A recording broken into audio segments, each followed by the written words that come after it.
everybody that's on IG. Okay, so let me quickly explain. Everyone, good evening. Hi, welcome to another chat with Chi. I have my guest here today, DJ Igwe, joining us from London to discuss what we discussed last week, which is why it's so difficult for Igbos to settle with each other. But this is the men edition, which means we have a male panel on Zoom. Everybody that's on Instagram, I have added the link. I've added the link of the Zoom. Actually, yeah, because whoever's in Instagram, can someone copy paste the link for Zoom, because I don't know how to do it on there, so that I can pin it. So if anybody wants to join in after, they can. You can do that actually, Igwe, since you're here, since you can just type it. So basically, I'm talking to you on IG and I'm talking to them on Zoom. So I will show you guys what I'm talking about. They can see. I don't know if they can see you guys or not. But basically, that's it. So anybody that's interested in getting involved, is the IG still working? Yeah. If anybody's interested in getting involved, the phone number is also on. So if anybody wants to call up and discuss if they can't make it to the Zoom, that's an option. Okay, cool. So gentlemen, how do you want to do this, Igor? You want to introduce yourself first and then run it like that, yeah? Yeah, I go by the name of DJ Igwe. You already know. And I'm with my lovely sister, Chichi. Oh yeah. The link is on. The Zoom link is not on hold. Anybody in the live, hold on. The Zoom link is not on hold. Just send a question and it will come up on my laptop and I'll accept it. So go ahead. Continue, Igwe. I have my lovely sister, Chichi, from igbodating. And do you want to I'll introduce the whole thing. So we're going to be discussing why, predominantly why Igbo people don't settle with Igbo with themselves. So basically, I'm going to talk about why Igbo men don't settle with Igbo women. However, I'm going to go at it from why men, as a man, we don't settle with Igbo. A lot of Igbo men don't settle with Igbo women. The background of my talk today is going to be based on not just my own experience, but a lot of it's going to be my experience, but my discussion with my fellow brothers, and what I've kind of got from that. The thing is, if I can proceed from here, the thing is, they fall under different topics. It's not just one reason. I will just attack the one that everyone seemed to go for first, yeah, which is Igbo women love money. Igbo women love money. You understand? However, the thing is this, yeah. The truth about the matter is this. As a man, most men don't really have an issue with Igbo women loving money. That's what you don't get. It's not the fact that they love money that is the issue. It's the fact that, see, the thing is, the picture you paint of yourself is how people are going to take you. It's the fact that they don't present themselves as assets sometimes, but as liabilities. Look at it like a business, yeah? To get a job, I'm in the UK now, yeah? So I could tell you, most of my adult life was all in the UK. So I could tell you, to get a job it's not an easy thing. Then you're gonna go work, pay your bills, do everything. And then a girl is gonna come and be telling you, oh, I want a man that does this, I want a man that's gonna do this for me. Now, there's nothing wrong with that, but you need to paint a picture that shows the man that you are bringing something to the table as well. Not just come chop. Nobody wants to be, I'm not your dad. I'm not your sponsor. Do you understand? That's the way a lot of guys say, like, yo, this girl, it's not the fact that, because me, I like a woman that like money. Trust me. I want a woman that like money, but I want a woman that's willing to come and work for the money. Let's work together. Let's build an empire. Because girls will be like, many times I'll be like, okay, what are you bringing to this? Like, I'm encouraging you. I was there when I was massaging your back. Like, what the fuck is that got to do with anything? I've got Chinese people who give me massage. £20, that's what I pay per hour. Don't get it twisted. No, it's real though, it's real. You get me? So if you want it like that, I was talking to my friend and I said to her, I'm thinking about adopting. Yeah? And I asked her this question. If I adopt a child, yeah, once I adopt all the children I want 3, 4 children. Once I adopt 4 kids, what can a woman give me that I cannot give myself? Okay. So the thing is, you need to. I like hardworking people. The funny thing is, women are very hardworking. A lot of our women are very hardworking. I'm not saying they're not. It's just the picture they paint. Do you understand? If you're telling me that you're an idiot, I'm going to take you're an idiot. If you paint a picture of an idiot, I'm going to take it that's where you are. Paint a proper picture of yourself. Do you understand? I spoke to an Igbo girl the other day, and I was like, whoa. She was like, because what she was saying to me sounded kind of foreign. It's a good thing she was saying, but it sounded foreign because a lot of the girls I speak to, they put themselves like, you know what they say, Oriako, come chop. They came to eat wealth. You're not eating which wealth you want chop. Me, I will come here, customer for this UK, you want to chop wealth. Me and you guys stand in the sun, my sister. Oh, the Lord bought chiquito away. But yeah, what the girl was saying to me, she was like, you know, like she wants to be able. This is not. I didn't tell her anything about what I think. Yeah, she's like she wants to be able to work with a man that does it. She doesn't even care about the car. I'm like, what?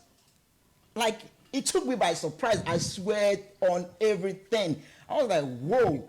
And she was talking about, yeah, she's doing this thing because she wants the man, she wants to be able to bring part of the, into the relationship so that the man won't feel like it's coming from only one pocket. How she understand that from it's hard to take care of a family from just one pocket. And she feel like if two of them can build together. And one thing we said, yeah, I was saying, what if you make a traditional man, a proper traditional man that wants to take care of the bill? She said, if the man should take care of the whole bill, she will make sure that she saves at least 90% of her salary. I'm like, whoa. She said, yeah, her salary should be the savings so that on the rainy day, they have something to back up because just like the man's money becomes the family money, her money should become the family money as well. And she's not going to, I'm like, Jay, this is hitting the right spot. It was touching. It was touching. Eh? I would put the girl's name here, but some of my guys here are single. They will go and chop it. Please. Don't chop this one, please. So that's one point. There are other points. I don't know if you want to kind of discuss on that point before I go to my next ones.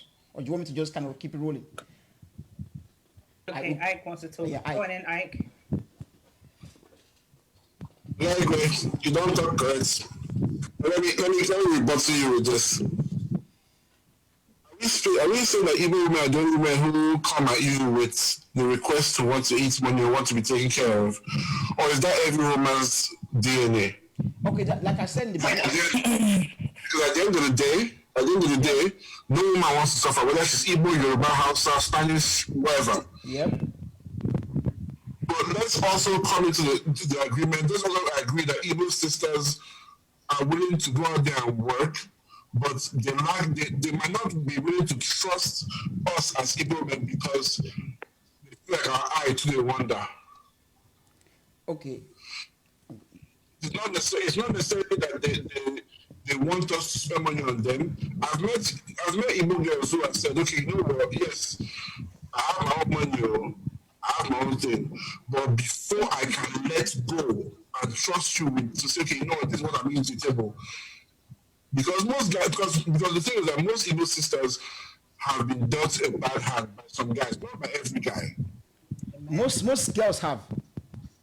Yes, exactly. So we cannot then say that because most girls have, we then put all women in the same bracket, or all Igbo women in the same bracket and say, oh, they want to come and chop money. No. Even you don't want a situation where you are going to be where you're going to a situation where you are going to come and start suffering. Mm-hmm. If you meet a woman, you have to pay all the... What's a Big Ike? Is it me or is Big Ike's audio a bit shaky? Is it just me? Okay. Sorry, what? Is it just me or is the audio, Big Ike's audio a bit shaky? Is it shaky? No, it's just a little bit. Yes, it is shaky a little bit. I think he's actually shaking. Okay. Yeah, he's not like he's fluctuating. Yeah, because he's making some points, and I want to actually get the point that he's making. That's why I'm asking. Yeah. What I just want to say, let me round by saying this. What I want to say is, let us not make the mistake of generalizing and putting every woman in. I know this is an Igbo form, but let's not make the mistake of putting every woman in the basket and say all women want to eat money. But nobody also wants to suffer. Okay, Cool. Can I say something? All right, go on. So So who's that? a woman needs to know that you can take care of her. Yeah. Okay. Can I say something? Someone wants to. Yeah, who's saying that? Is that Emmanuel? Yeah. Emmanuel. Yeah, speak. Okay. So if I got Igwe correct, I think what he was saying is, in as much as he wants to spend on a woman and on his woman, and of course, women needs money to maintain themselves, and generally, women are expensive. I think he was talking about getting a woman that would work with him to get the money that they will both spend. All right, that was what he was saying. I don't think there's Igbo or no Igbo, every woman wants money. Yes. But then when he mentioned assets and liability, he said, don't just come for the money. Let's have a plan on how we're going to make the money I will spend on you. And there is nothing wrong with that. Last night I was having a chat with someone. Go on. Sorry, go on, Emmanuel. A lot of women feel that I'm in a relationship because the man has money to throw around. So other than that, what else? What value are you giving to me? What am I getting from this thing? Not just the money. I know it's my responsibility to take care of you, but how are we going to get the money we're going to spend? All right. I think that's the angle you're coming from, and it makes a lot of sense. This notion of he has money. Let's stay. So what if the money is gone? How are we going to get another money? I think that's the angle you're coming from, and I agree with you on that. Yes, thanks, bro. You see, even though I got some of Big Mike's points, yeah, but I feel that what you're saying is correct and makes a lot of sense. Yes. Just a quick something here. As I said in the beginning, as a disclaimer, this is not to bash. It's not to bash or attack anybody. It's not men versus women. This is just like. This is just people. Chika, put your phone on mute for a second. So this is just for people to kind of drop points, and then people can obviously see where their opposite, or I don't want to say their market, but it's like your market, innit? Is where the way they see you, and then see what you can learn from that. We're not trying to bash anybody. We're not trying to attack anybody. You know, it's just an avenue for thinking and making necessary adjustment. So, I agree, and I see where you're coming from. Yeah. However, this is something that I've just a little bit deviated from this topic. This is something that I've noticed a lot. A lot of guys don't tell women the truth, you know, because they tell women what they think the women want to hear. You understand? Look, I don't care how many people is going to tell me it's not easy to make money. That's the truth. If it's easy to make money, yeah, everyone will be millionaires and billionaires, yeah. But the thing is this: a lot of people go on like when a girl tells you, I got it, you're giving them a false idea of how it is out there. You understand? That's why there's a lot of financial issues in relationship and leads to relationship breakdown. So later on, when the woman is like, oh yeah, I want to go to Dubai, I want to do this, buy me Gucci, buy me Prada, and she's not bringing anything, you start to sweat and you start to feel like, oh no, like I've paid the rent, I've done this, I've done that. Chichi, you lived in your UK as well. You know how much your rent takes from your salary. At least 35% easily. Exactly. Once you paid your rent, paid your bills, if you've got kids, you paid them, paid your car, everything. Bro, like listen, it's hard. Yeah, let's be honest with ourselves. This is an avenue to be honest. I'm not saying, like I said before, I like a woman that like money. Trust me. I've never dated a woman that want to be broke. I don't like a woman that want to sit down and be like, oh yeah, I want to be broke. No, that's not what I want. I want a woman that like money, yeah? But I want to see that you're willing to work with me with it. Let's make a plan. What we've got to do. It's not just about Gucci and Prada. Let's see how we can make this money together, make an entity together. Do you understand? Because one thing is, when a guy makes the money alone, does everything alone, that's why a lot of people, when they break up, they don't want to give the woman anything. Because they'll be like, yeah, I brought all the money. You go what you didn't bring. You know, there's a lot of different entities to this. But that's it for that one. My next point that I want to... Can I say something? All right, yeah, cool. I think what Big Ike was trying to say is that you should not generalize all Igbo women as the same. Because some people would want to, you know, come for the money, and while some are actually, you know, they actually help you build your home. So she learned to sort of like put the fine line there, not to categorize everyone together. I think that's what he's trying to say. Yeah, I agree. That's true. You cannot generalize I think everyone. That's there's true. nothing wrong with being an Oriako. I think it depends on the man in question. If the man Okay. has no problem with depending on his wife, there's nothing wrong with wants to be that. But if you have a problem with that, then you should probably stick or look for ladies that will what they call fight with you and build your mansion for you. Okay, I didn't want to go deep into that. That Oriako term here. A girl comes up to you and she asks, and you ask the girl, and this is a personal experience here. Not once, not twice, not even 10 times. Like I lost count. You ask the girl, yo, what's your aspiration? What's your plan for the future? I will get married now. The guy is the man now. Me, I'm Oriako, baby girl for life. I'm like, okay. This your baby girl for What's life. wrong with that? Like me, I want to be an Oriako. I want to be a baby girl for life. But I can also still support my husband as well. But there's nothing wrong with him wanting to support every single thing because at the end of the day, as an Igbo man, it's your responsibility to cater for your family. So that's how you show your worth and your strength as a husband because you have to fend for your household. And if you're not ready to fend for your household, there's no point, pursuing marriage. All right, cool. Listen, that point here that you made kind of leads to another thing because you're bringing it from a traditional back home point of view, yeah, which is not wrong. Let me just say, it's not.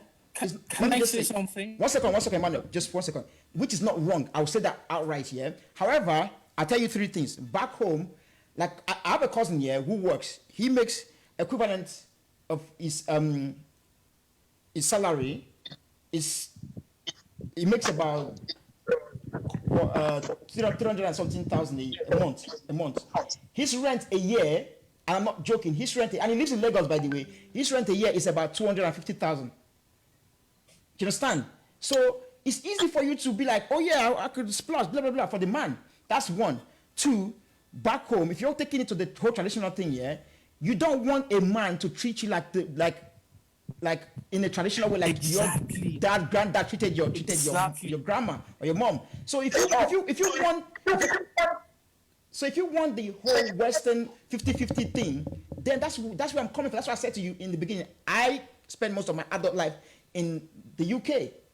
Do you understand? So I'm coming from that perspective. But if you're going from the traditional thing of, oh, yeah, a woman is supposed to be spoiled, a woman is supposed to stay at home. Okay, you want to be a housewife, fine. You're gonna do it. We're gonna go tradition all through. There's no convenience, part-time feminism or convenience feminism. Let's be either you go traditional all through, or let's go the Western way, feminism, whatever you're gonna call it, all through.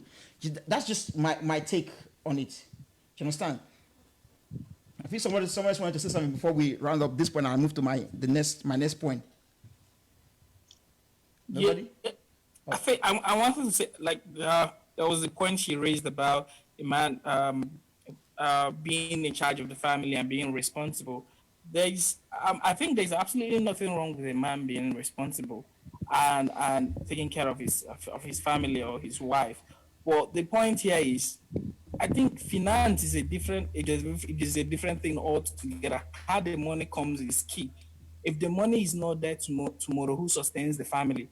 So a question of the man, there's nothing wrong with a man being in charge and having, fine, there's nothing wrong, but there should always be a plan B. If the money is not there, does the woman have the ability to bring in more money to keep the family flowing? So that's what we are not happening to the man, or this is what might likely happen. I'm only saying that should it happen, does the woman have the capability or capacity to reproduce if something goes on wrong tomorrow? That's what. It's not like it is wrong for a man to spend all the money on his wife. No, there's absolutely nothing wrong with that. Yeah. But does the woman have the ability to replicate that if it's not available tomorrow? And Iman, if you look in Nigeria today, yeah, sorry, Big Man, just one quick one. If you look in Nigeria today, a lot of ladies, when their husband die, they struggle. I'm being honest. Yeah. They struggle a lot. Exactly. They struggle. They've just stayed at home, and when their husband died, they struggle. It helps everybody. If you can actually be a part of it, take some burden off the man. I get it. I'm coming from a UK perspective, but if you take some burden off the man, it's not gonna kill you. I mean, if he's a wealthy millionaire and he can do whatever, But don't forget that the more money you have, the more problem you have as well. A big. I think this is where you need to understand where culture comes in place. Because, like tradition, right? Speaking back home, the women don't really work. They take care of the household. And they're not necessarily taught to be self-sufficient. So I think it's basically, you have to be individualized.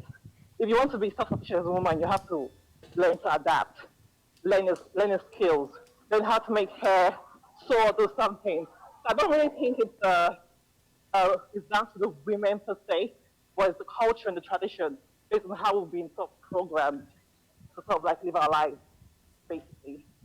Okay, well, let me say this. Yeah, we have to remember that.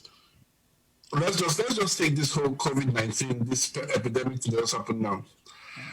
I was having a discussion with my father when this whole thing happened, when they said there was going to be a lockdown. Do you know the first question my father asked me? He said, "Have you saved? Hope you've been saving money." You say what? The first question my father asked me, was, "I hope you have been saving money." Okay. Yeah. There's a proverb that says, "You do not know what will happen tomorrow." Now, we cannot, as men, hold the onus of the household or how to control money based on the woman. You are the man. Now you will determine. If you go and bring a woman who will chop your money, you are the fool. If you cannot go out there and find a woman who has the values of creating a family and creating a legacy that you can do something for your children, then it is on you. It is not on the woman. It is on you. Because you are the one who now when they go find a wife, now you. So when they go out there, they find the person, the thing you see. So anything you bring from your house, you bring a come inside your house. A big eye. I want like, let me give you a little. I gave you that, yeah. I gave you that because you made sense. But let me actually kind of tackle that a little bit, yeah. Not tackle, but yeah. You see, this comes back to why I said why men avoid setting, because you're saying you bring it to your house. You don't want to bring it to your house, so you avoid it. That's what I'm saying. So if there's 10 girls out there and 6 of them are I want to chop, I don't want to walk, and you avoid the 6. That's what I'm saying. The question is, why are we avoiding it? And you've made the same point I'm making, that that's one. That's not even the main one, yeah. But there is, because everybody seems to think. Back to the point, the actual point I made here. Everybody seems to think it is the fact that girls or Igbo girls love money that is the problem. That's not the problem. It's the fact that you want to know that the girl loving money, she's going to be an asset. She's willing to help you make that money so your home can be big. You understand? Yeah. I have a friend, one of my best friend. Yeah, he works and the wife works. If you see their house, let me not say who makes more money, but if you see their house, in London, no, in Kent, but in UK, sha. But that's the point. That's the point I'm trying to make. The point is, it is down to us as men to choose our life partners. You know, the funny thing about life is this: when we choose woman, when, for example, if you go and meet your guy say, "I get this babe for you. Me introduce you to the babe." You know what you ask? Go on. There are 2 questions you ask. Go on. Sabi cook. What does she look like? No, forget the cooking. What does she look like and what does she do? Hey, big man, make I give you another one. Wait, pause, not give another one. Yeah, carry on. It didn't make sense now. It didn't make sense. There are 2 questions you ask as a man. What does she look like? What does she do? There's one, as a woman, the only one question women they ask. What does she do? Yes. Finish. How in bank account the sets? That's how socially we've been built as not even as Igbo people, as the world as a whole. That's why I said in the beginning, yeah. That's why I said in the beginning, the points I'm making here don't only go for, it's not only for Igbo women or Igbo people, it actually applies, as a blanket, yeah. So that's one thing. So for me, if I find a woman now, as I find a woman, there's one here. If you're to business, I don't see you as an industrious person. See, that's the door. It's not hard for me to kick you to the see, that's what I'm saying. It's See, not hard for me. that's why Bless you. they're not willing to bring something so that. Half one jacket, so any Why do you want extra one? We're not blowing you. But how do you know? How do you know she's industrious though? You ask questions. Baba, you got until you go ask questions. They I tell can you be how you know all that. talk and no Dating. do. I can be all No. talk and no do. I can It pretend. has to be a I'm substance. wrong. Sorry, I'm How would you know? Half full. If I ask you questions, so if I ask you, okay, we did for UK, Shay, are you in the UK or in? Yes, I'm in the UK. Okay, what's your ISA? What's your ISA saying? How what? What's your ISA saying? Oh, Isa. Yes, what's your ISA saying? No, let's not go to people's. That's Let's not go to people's finances. Let's not go to people's finances. Let's not go to people's finances. Because that is a You problem. have to know. You have to go to calculate and say, okay, this woman, she can save. She's not driving the latest Benz, but if you check her bank statement, she holds something. Listen. Only just a quick one. I'm going to quickly answer that because of my perspective, from my point of view, yeah, and then we're going to move on to the next one. You said, how would you know? It's a very simple thing. If I ask you, what do? You said you are, for example, you're a banker, yeah? I know the average salary in the UK, the average salary today is £26,000, yeah? The average salary. And there's people that earn less than that, but the average is £26,000. So I'm going to judge on the average. If you make £26,000, I'm going to look at your lifestyle. Are you the kind of person that buy Gucci, buy this, buy that, buy this, yeah? That's not bad if you buy that. If you're the person that buy this, blah, blah, blah, blah, that's what I'm going to ask you. What's your position in the company? If you tell me I'm the manager, yeah, you can afford that lifestyle. But if you tell me I'm a cashier and you got like all the Gucci, all the Prada, you go to all the holidays, and I might be wrong. Listen, everybody judge everybody, yeah? I'm going to think you don't save. Do you understand? And if I think you don't save, we've got a problem. Do you understand? So I think you're not saving and you splurge on. Nothing wrong with splurging on luxury, yeah? Nothing wrong with it. But I'm going to see, like, if you're already telling me that, oh, you are Oriaku, I'm going to feel like, is that where my money is going to go? Simple as that. So, nothing wrong with it, but that's just the way I say it. The second point, which I noted, is that Igbo people have a serious problem with tribalism. And the thing is, pause. The thing is, everybody deals with tribalism, yeah. However, and I've been a victim of tribalism in my time. But the problem with Igbo people is we have internal tribalism. Like I've seen it many times. A guy's talking to a girl. It's like, where are you from? The guy's like, I'm from Owerri. Owerri. Because I'm just from Mano. Ndi this. Ndi Abiriba. Ndi Delta. Ndi this. And it's been a big problem. Like. I've been talking to a girl before, and we're vibing. The next thing, the girl just deviates left to another guy. I'm like, what? Kilo there, Alpha, what's happened? She's like, oh, that's he's from my town.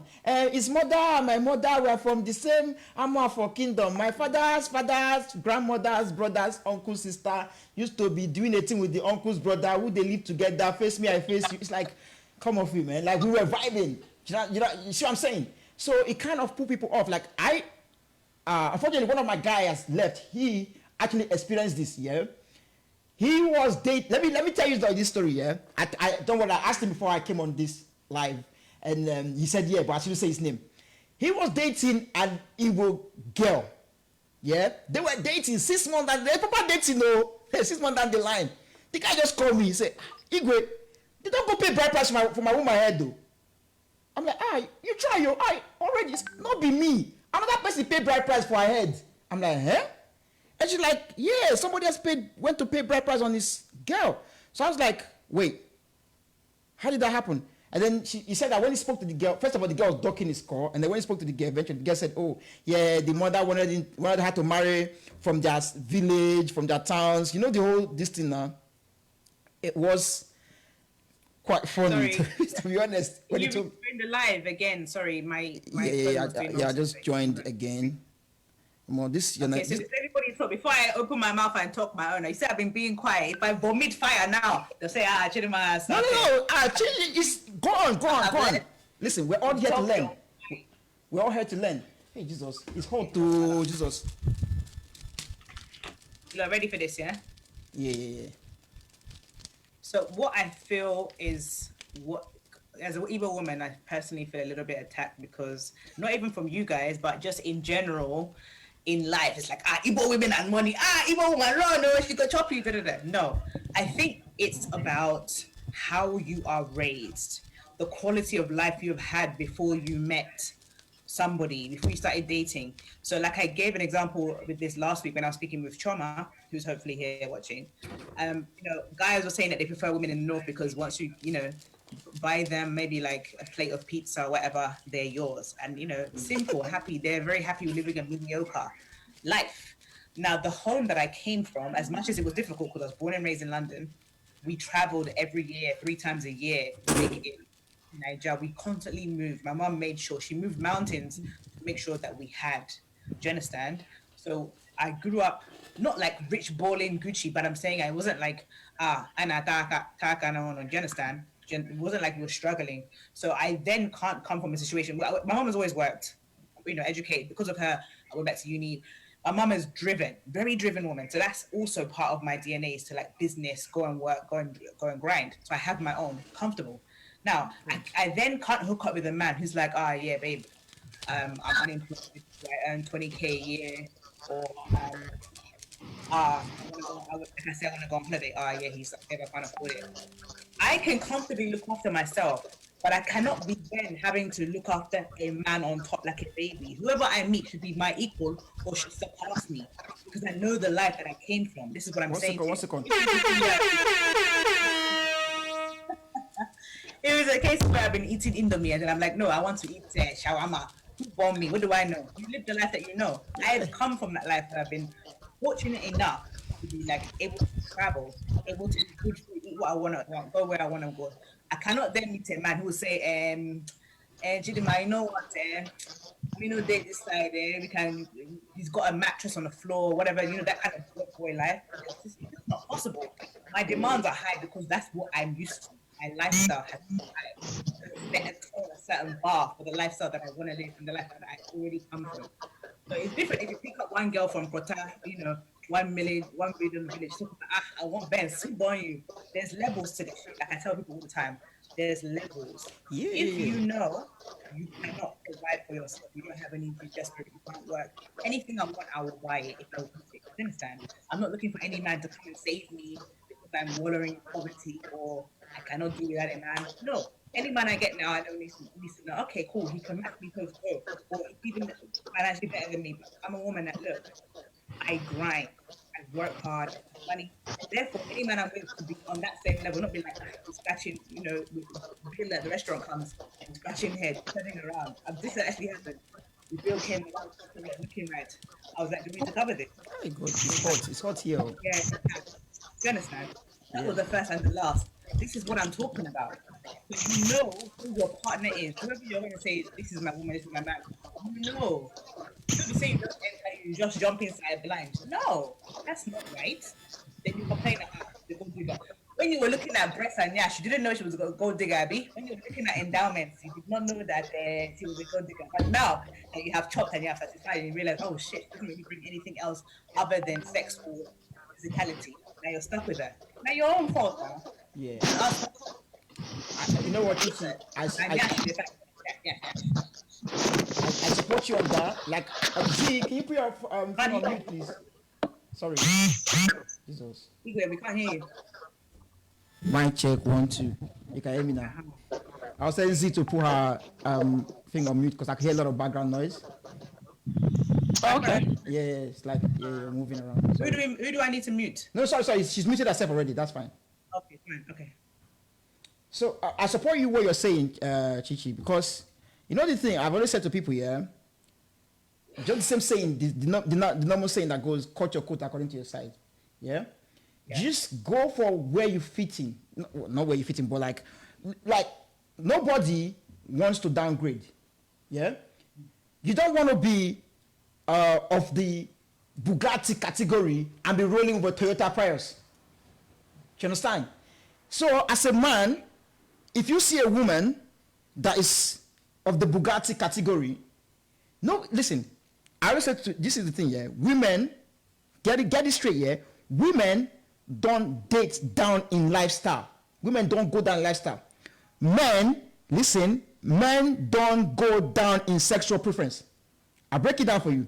If a woman is up to Bugatti level, or the man she's dating is like private jet, fly me to Dubai, trust me, nigga, the next dude she's dating better be either giving Bugatti and flying to Dubai, or bringing 2 Bugattis, private jet, flying to Dubai, and all sorts. You feel what I'm saying? It's either you go up, or at least at the worst, stay at the same level she's been. As a man don't date down lifestyle. We don't like dating down lifestyle. If I'm used to getting head, the next guy I'm gonna meet better be giving me head. Sloppy tops and all sorts. You get me? All right, calm down. So I'm just okay. Sorry. It's not yet time for that. But I'm just saying. I'm just trying to make a point. Yeah. I'm just trying to make a point. Sorry. I digress. My bad.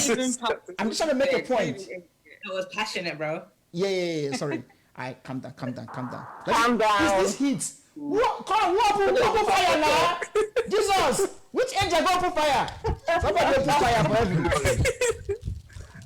So what I'm trying to say is, so you know, back to what I'm trying to say is like, you know the person you're going for. Go for who you can afford. Oh, can you hear me?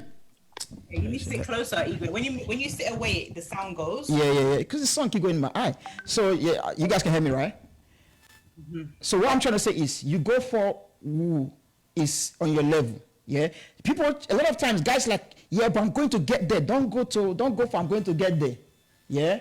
Nobody wants dreams. Don't sell dreams to anybody. Be realistic. If you can afford shawarma, go for a girl that eats shawarma. If your thing is to go to Hakkasan, go for a girl that you can afford that lifestyle, basically. Yeah, because if you say shawarma, if your money is on chicken and chips, yeah, and you want to go for a girl that's Hakkasan, it doesn't match. Same way for women as well. If you see a man that this is what the kind of lifestyle the man has, because the thing is, what I said earlier, sometimes we can be very unrealistic and we sell dreams. Yeah, and that's a problem in relationships. If we are honest with ourselves and say, okay, listen, this is me, this is what I can bring to the thing, and you go for what you can afford and who you can afford, rather. I don't want to say who you can afford because it sounds like you're buying the person, but the person's lifestyle that is on your pocket level, then no problem.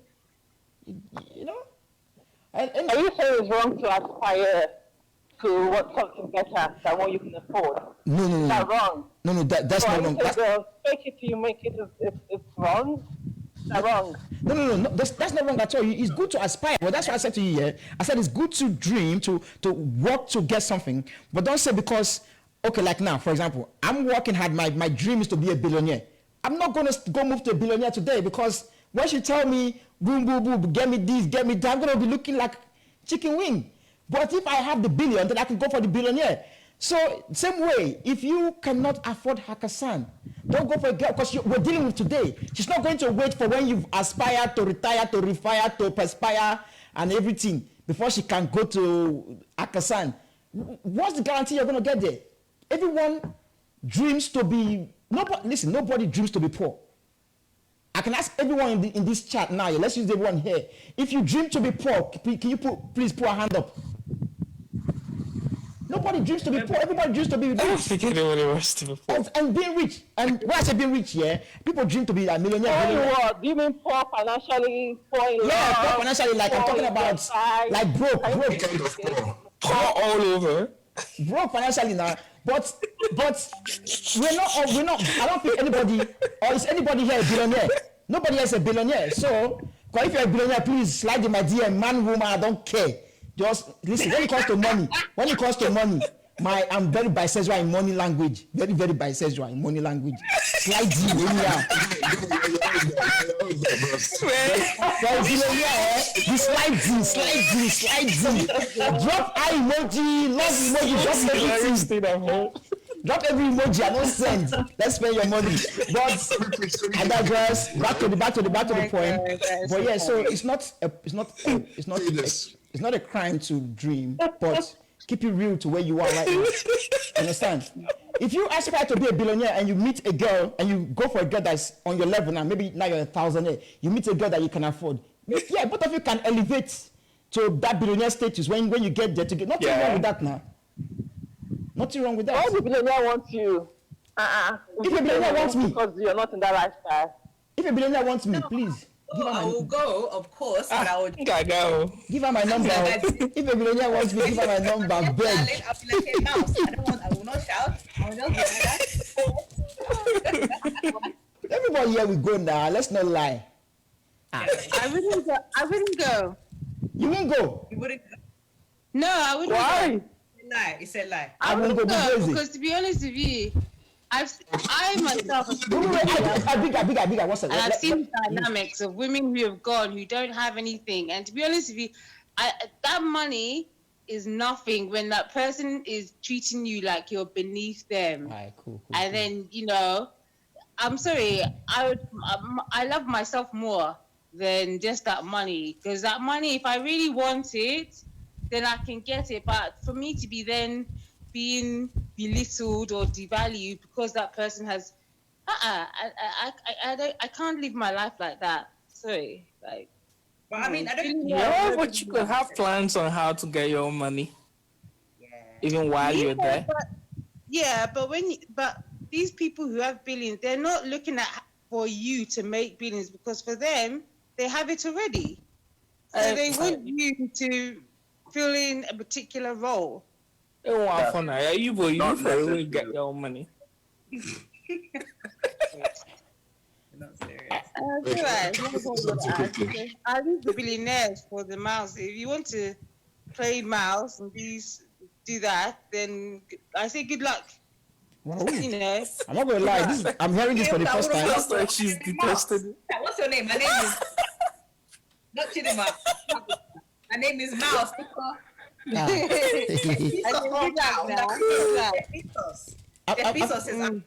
think that comes back to the point of basing everything on money. Like that comes back to the point of basing your You're talking as if just walking into the man's house that your life is over. Like, that doesn't end your life. I get where she's coming from. I really get where she's coming from, because it takes a lot of work and responsibility.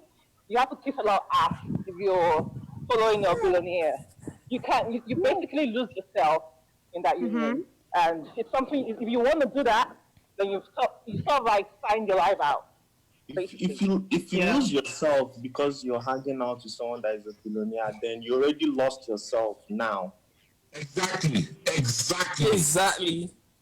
Well, no, it's not even a case of because you're hanging out with that you lost. No, see, the thing is, many things can happen from when you first hang out to when things get serious, and then people want, expect more. When people don't expect a lot from you, then things are fine. I don't expect a lot from you, so it's cool.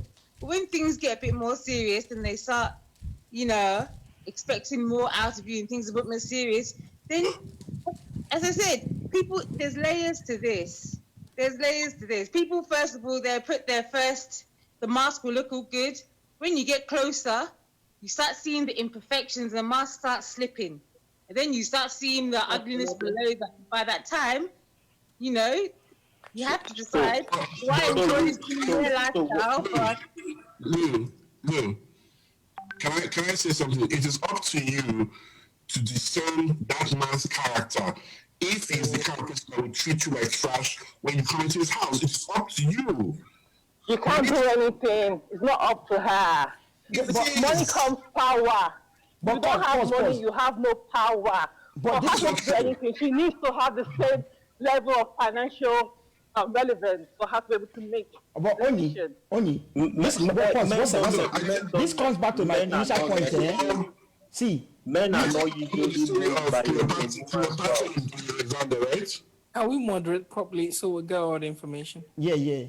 Okay, wait 1 second. Yeah. I know the story of Cleopatra and Alexander. What do you say?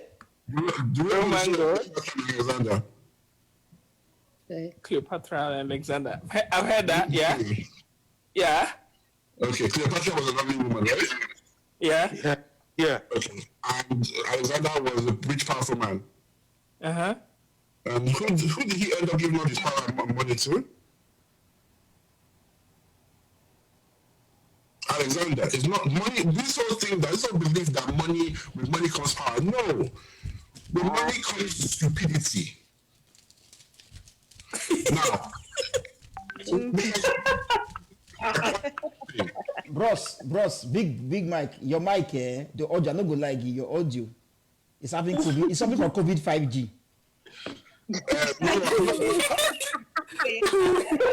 Ricky in the house. I swear. Rick Rose. I'm struggling, yeah, and he's doing me what kind. It's Rick Rose vibes. Sorry, Henry, what's that? Henry wanted to say something. Henry. I don't know why. I don't know where ladies got this idea that if they have financial equality with a man, that it makes them more attractive or more financially equal to the man. I don't know where ladies got that idea.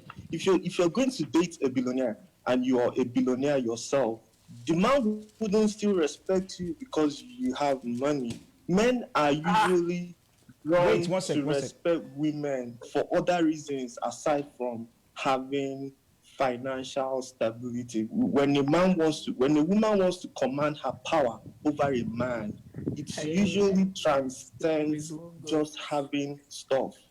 So if you want to control a man, if you're hanging out with a billionaire, you want to make sure he realizes that you're valued as a person. Yes. It's not you don't have to go and make your own million for him to realize that. You have to establish during that time when you're hanging out with him who you really are as a person, who is not impressed by his billions. That's what the other guy meant when he says that being a billionaire can come with stupidity. It's because men are stupid when it comes to the way they relate with women and how they establish power and how they view ladies as a requirement for someone they want to bring into their life. One sec. Can we? Sorry. Bigger. One sec. Can we have a lady kind of come out comment on what Henry just said? A lady, please. I will. I don't mind. Okay, go on. After you, I'll say something. I don't mind somebody else speaking. After you, I'll say something, but go on. I feel I'm in agreement because in my past relationships it wasn't because I had money or not that I'm disclaimer I don't have money, don't come and steal from me, I beg. Gigi baby. Not because I was comfortable in a situation where like the guy favored me more or was more like, oh my god, she has money. It's always been about oh Chidima, I like your mindset, I like your drive, I like obviously you're beautiful, or it's always been something else that has been the kind of, oh my days, I like you because of XYZ. It's never really been about, oh, because she has more money than me or she's comfortable. I've been in a relationship where I was the one that was making at least twice what he was making, like very obviously twice. And he still respected me and cared, not because of the money, but because of, he understood that I'm a woman and I bullshit, you understand? And I work hard. So it was never a case of, oh, because of money, he kind of revered me up there, like because, oh, she's got money. It was always because of something else. So I do feel like maybe men will date a broke woman comfortably, happily. They don't care. It's not about, oh, I choose her, unless it's a doctor. Usually, a man is dating a woman that's broke. It's not because, or rich, not because she's rich. It's because either she genyash or she gives good hair, whatever the reason is. But it's usually not factored around money. Whereas women are quite, some of them, disclaimer, some women are quite happy to date a man who is as ugly as a donut, Has money, as ugly as a dog, whatever, and or he's fat, ugly, whatever it is that is fine, Bobo. You understand? They will target the way out. They will just persevere because you can buy me Gucci, you can buy me Rolex, So I feel that there is a difference in mindset with some women and some men, not all, of course. Before you guys come for me. All right, cool. So I just want to add my 2 pence to that, yeah. So the thing is, you see, the belief or the notion that if you date a rich man, he's not going to respect you. Unfortunately, ladies, that's your fault. Yeah? By the way, just those who know me know I don't pander, yeah. I don't pander to women, I don't pander to rich people, I don't pander to anybody. I shoot straight. That's your fault. Because you support your whole criteria for dating a man shouldn't just be the size of his bank account. Do you understand? If that's what it is, then you have to go with what comes with that. You need to actually assess somebody like, okay, you have your criteria. It shouldn't just be, is he rich? Is he rich? Or is he the person that will respect you? Is it this? Is it that? You should have your criteria. And if it meets at least some of those criteria, you can tell the kind of person you're going for, then you go for the person. Like my father always say, if you want to grow big teeth, sorry, 1 second. I was like, oh, Harry, can you mute yourself, please? Commitments here that are Harry, coming out of the can you mute yourself? of this, and so I didn't know if it was just coincidental or not, but it worked out. I would say that. Yeah. So that list of things. I mean, just to let the community know that. So what I was saying is, if so, I told you sorry, guys. I had to join the meeting. I'm sorry. Yeah, it's fine. Just mute yourself if you're going to be in another conversation. So yeah, so you pick the person properly, you know. And I'm going to give you 3 easy examples here. Gucci Mane. A lot of us here listen to hip hop. You know Gucci Mane. Yeah. When Gucci Mane went to jail, what was his current wife? She was a dancer.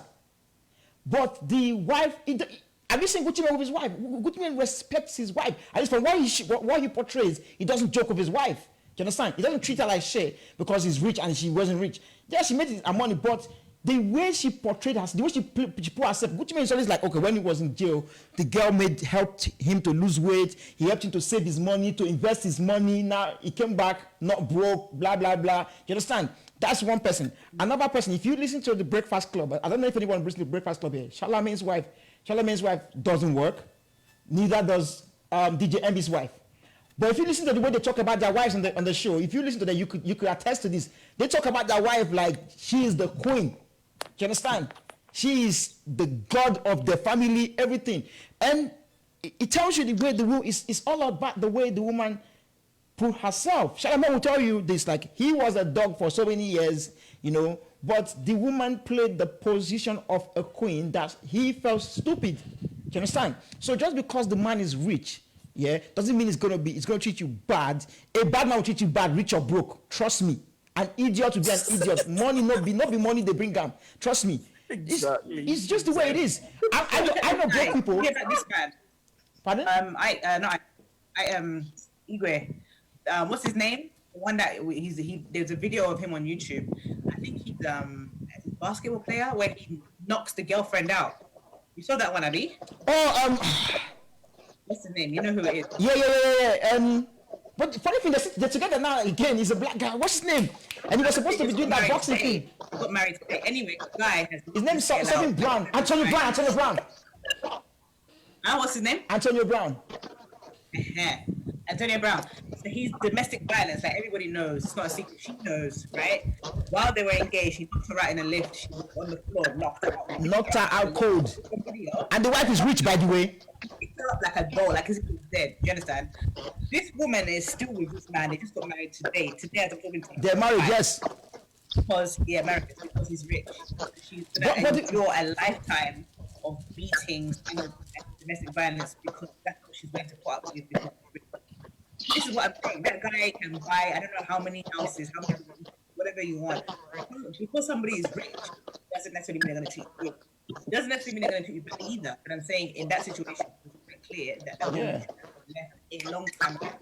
I have no doubt in my opinion. Even though intentionally, but the kind of... Guys, if you're not speaking, can you put yourself on mute, please? I'm just saying, anyone who's not speaking, can they put themselves on mute? Because there's so much background noise. All right. Your mouth is not clear. Okay, is it clear now? Speak close to the mic. It's too close. It's not close. I was just saying that anyone who's not speaking, Z, can you put yourself on mute, please? Oh, hello, sorry. Thank that's you. what that sound was. Yeah, so, you know. Someone is on IG and also here, so it's echoing. You need to mute IG or something. IG. Is it Igwe? Is it your IG that's on? Somebody's it's not you. It's not you. The person has done stuff already. Okay. Hello, can you guys hear? Maybe it was me. Yeah, we can hear you. We can hear you. Okay, yeah. So this is what I'm saying. I feel like that's a prime example of somebody, obviously because they have money, is willing to throw their weight around and treat you like trash. That woman needs to run for her life, but she won't because he can buy me whatever I want. This is the thing. If this woman obviously had value within herself, even if that man is fucking Jeff Bezos, you're not going to sit there and tolerate that crap. I don't care if you can buy Jesus Christ himself. I'm not interested. I'm not a fucking punching bag. Do you understand?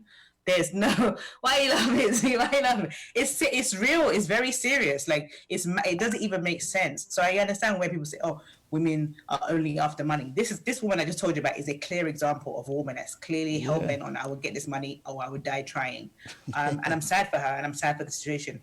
That does not mean that as someone who's rich would not respect her if she just happened to. I can't imagine someone like Jeff Bezos doing that. But this is what it is. Yeah. As long as a person has value within themselves and understands that just because you have $1 billion, $1 trillion or pounds doesn't necessarily mean you're better than me. You're just more fortunate or you're just richer than I am. But that doesn't mean I'm not worth anything. So even if people are saying, I will go over $1 billion now, I'll go over. That doesn't mean that they're gonna then tolerate shit. Do you understand? There's a line. That's ridiculous. Yeah. That's basically my 2 cents. So they got married today. Happy beatings for her or whatever you want to call it. I could not believe that story. Yeah, I mean, it happens. Mad. But does anyone want to add to this, or we go to the tribalism issue? Can I say something? Can you hear me? Yeah. Yes. So I talked to that lady here. She's tasted a life that she knows she cannot afford, and if she should leave, she's gonna miss out. So you have to sort of weigh out what you stand to gain and what you stand to lose in the process. So with her, she's comfortable living like that for the things she can get. I think it's up to you to decide what you want in a relationship, kind of. All right. Mm-hmm. But I know I don't want beating though. I definitely don't want that. I don't want anybody to beat me up. That's just not on the table. I just don't want that. Yeah. So anyone else? Any more points on this one? We'll move to the next one. The other point was tribalism. Like a lot of Igbo people, we use tribalism to block. I want to say to block our blessings. Like you hear them. I mean, there's tribalism all around Nigeria, all around the world, basically. But when it comes to Nigeria, when it comes to Igbo people, it's something that is actually quite annoying because we have internal tribalism, where it's like an Igbo person, you hear, Ndofe man on the this, and that briba, on your way, and this. Like, we kind of push people out because of that tribe.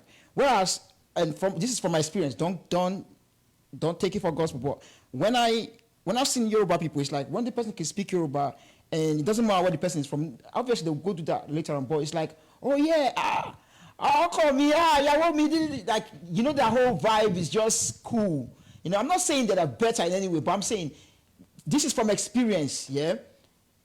Tribalism plays a very serious thing, and it's not good. I don't know what you guys experience are on that, but that's one of the things that I've heard a lot of guys say, that's why they didn't marry the girl. Sometimes it's the guy himself whose family is like, my mom said I shouldn't marry this girl because she's from that tribe, or that tribe, they do jujutsu more, they do this, blah, blah, blah. I don't know if it makes sense. And we don't actually judge, sometimes we don't judge the person in front of us for who they actually are. Like, you understand what I'm trying to say? Like, you're basing somebody on a whole tribe, where as opposed to that person in front of you, that Amaka or Ijoma or Nkechi or whoever, as themselves.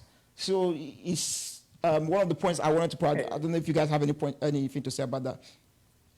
Let me weigh in here quickly.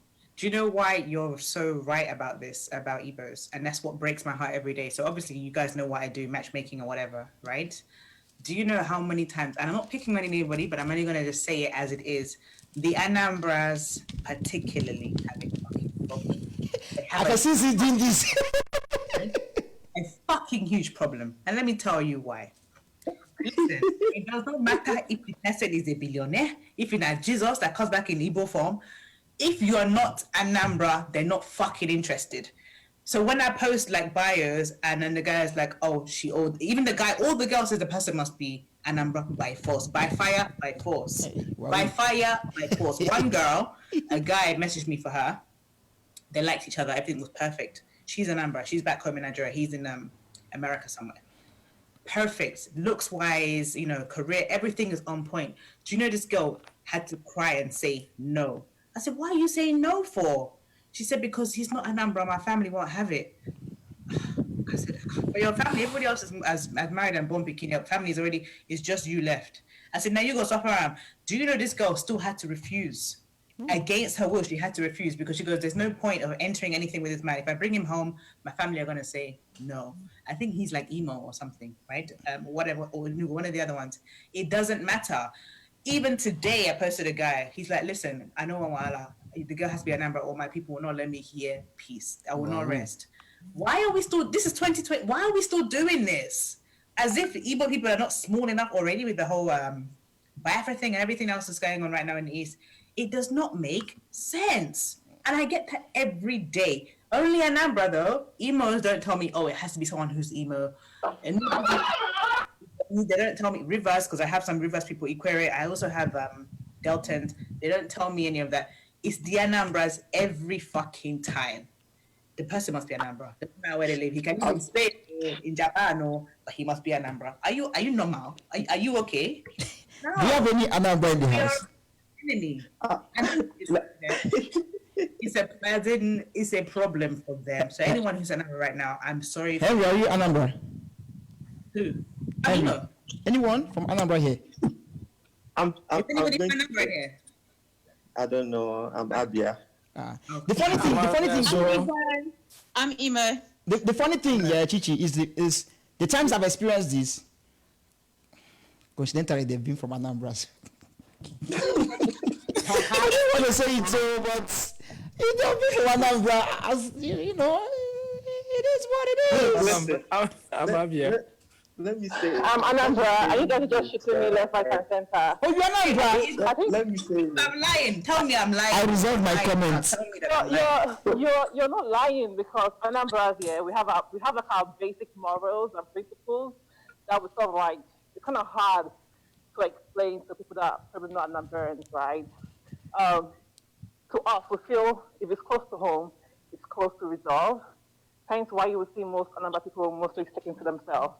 And you'll get a lot of like opposition from other tribe marriage kind of thing. I'm Anambra. We also have our own problems within Anambra as well, because there are some part of Anambra that probably they wouldn't want you to get married to. So it just depends on your family morals, and what is their sort of like principles and the guidance to sort of like marriage and stuff. So are you saying that? Sorry, one second. So are you saying that non-Anambra people don't have the same moral Anambra people have? Because I'm going to ask you to list a few of these, and then we'll see. Because a lot of us I'm Delta, there's Igbo, there's Abia here. You or what you feel is right or what you don't think is right. This is basically the Anambra morals and their values, right?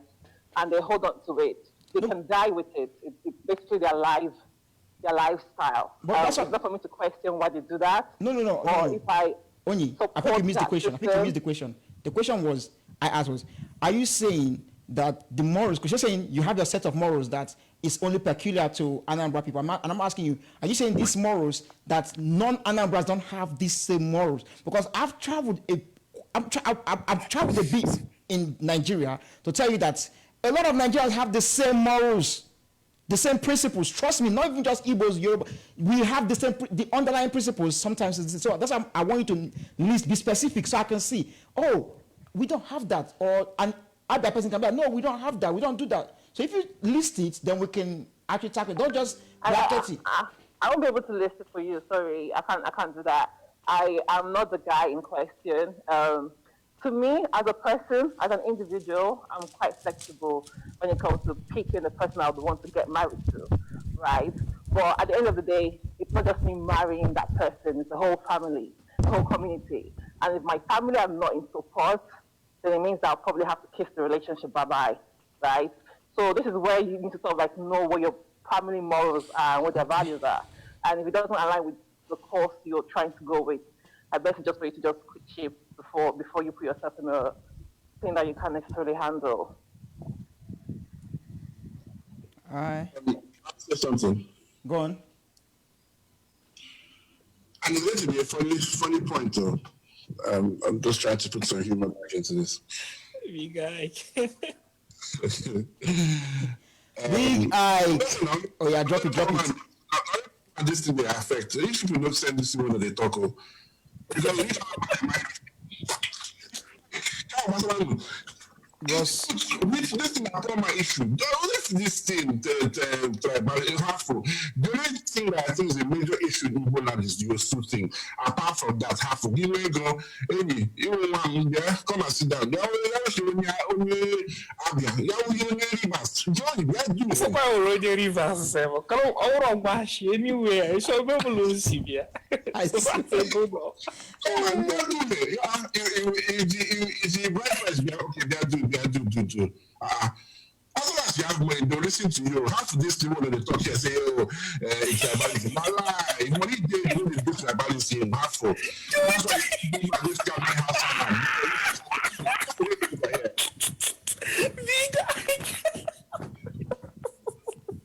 It's money there. Tribalism is not there. No. Actually, big Ike. I've got big Ike. I've got to disagree with you on that. I'm going to disagree with you on that based on what I've actually witnessed. Yeah, this is not my experience, but I've witnessed it. I have a friend, because most of these points that I'm bringing here is points that I have. Give one example. 1 second. The point that I have more than one example. Yeah, I've actually know a guy. Yeah, he's in the UK. Yeah, he works in Merrill Lynch, Bank of America. Yeah, this guy makes what they call pepe. He makes money. Let me just tell you this here. I get one name for you. So he makes money because he's top. He's a top investment banker. Yeah, and he was dating this girl. He was dating the girl, but take the girl all everything. The girl loved the guy, die. But when the girl's father heard that he's from Delta. Well, the girl's father said no, and again, I don't want to say it's true, but again, the girl is from Anambra. I'm sorry, my Anambra people. I'm hoping I can find an example that's not Anambra. Unfortunately, this one's Anambra. I'm sorry. But again, it wasn't even the girl's mother, that even started the whole while. She said, nothing. For what? This time they never asked what does he do. He said no, giddy. Unfortunately, the girl is a crazy girl. She's one of my home girl. She's a strong girl. The girl went to go and do court wedding. She didn't care. Born 2 children for the guy who's mad, who's crazy. But there was a big trouble. To the extent that the parents did not come for the child's naming, the first child's naming. They did not go for the first child's naming. I was like, because I thought, okay, once they marry, everything will just kind of come. Because before she married, she actually spoke to me, said, this is what she wants to do, and she's not willing to give anything. If her parents are not going to come around, I said, but yeah, once you guys do court, once you get pregnant, you cannot go back. Your parents will have to accept him. It was the father's people, like his friends and everything here, that had to go and beg the father. The father said, it was the mother, because the mother runs their home, sha. The mother said, Mba, it's not happening. She went behind me, she disobeyed us. She not even disobeyed our rule to go and even get pregnant for that man. That's giddy. So when you say it's money, sometimes it's not just because after they did the wedding, court wedding, the guy still they saw the guy drives a Bentley. Do you know what it is to drive a Bentley? It's not a small money, yo. The guy gets paid. Pascal does get Diamond Bank. His son who's mind the house woman, that Tata's granddaughter. Half-full. Look, if you have money, all these things doesn't matter. No. Big guy. The reason I say this here, that's not money. See, everybody sometimes here, just because you've gone to school don't mean you're enlightened or educated, yeah? Some people are not that well educated in their head, yeah? So they come with this whole dead notion or that sentiment. But somebody who is well, enlightened, we know what I mean now. The person would not say, Delta, Isoko, blah, blah, blah, Yoruba, don't care. Just treat my daughter right. Just be the nice, because you can marry from your next door neighbor self, and the man will pound you like pounded yam. And you can marry Arausa or somebody from Cotonou, and the man will treat you right. Do you understand? So that's why I said we should judge the person we see right in front of us. My sisters, if you marry Hausa man, don't be prepared to have other women in your house. My woman now, so just in case. No, it's not, that's not true though. I have a friend that the parents is just one wife, one wife, one husband. It's not all cases. It's not the truth in all cases. You need to know when someone is joking now. Why are you making now? It's not what you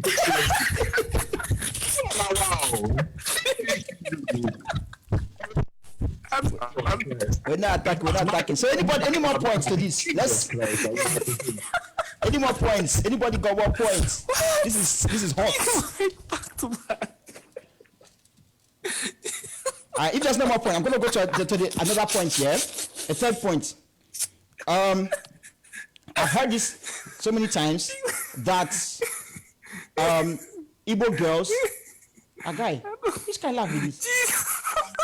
I think there are two ways somebody can identify. There are who they take with man? Why they laugh at generator? Somebody can identify. You can identify with your group identity, and then there is the individual identity, right? Mm-hmm. When you walk into your house and present to your parents someone you want to marry, and that person is not from your group identity, what you have intrinsically done is to question the identity of your family. So if you're Anambra and your father identifies with the group identity as an Anambra man, and you walk into his house with a woman from Edo State, what you have done to that man is to ask him on the off chance that he has to let go to an extent the fact that he has decided to identify as an Anambra man. And it's not that it's necessarily a bad thing that someone wants to hold on to their group identity. And neither is it a good thing that someone wants to identify as an individual, which I kind of see that everybody is talking about. So the truth about the matter is that if you feel that you are on this other side where you don't agree that people should marry outside their tribe, it doesn't mean that people who have agreed to marry within their tribe are wrong. The reason they are not wrong is that they are trying to keep the relationship with the other family simple. Anambra people know how to relate with other Anambra people. That is why an Anambra man wants to have an in-law who is also Anambra, because they would speak the same language as Anambra men. So it's easy. It is a very simple analysis to think about. But if you decide, if the Anambra man decides that he's willing to forgo the fact so the thing is, everything in life is generalization. The reason we trust each other in life is because we hope that there are things that you want to remain constant. So you don't want to always have to ask your girlfriend, where are you? Or you don't want to always ask your wife, where are you? Because you trust that wherever they are doing something that is right. So an Anambra man finds it easy to analyze a fellow Anambra man.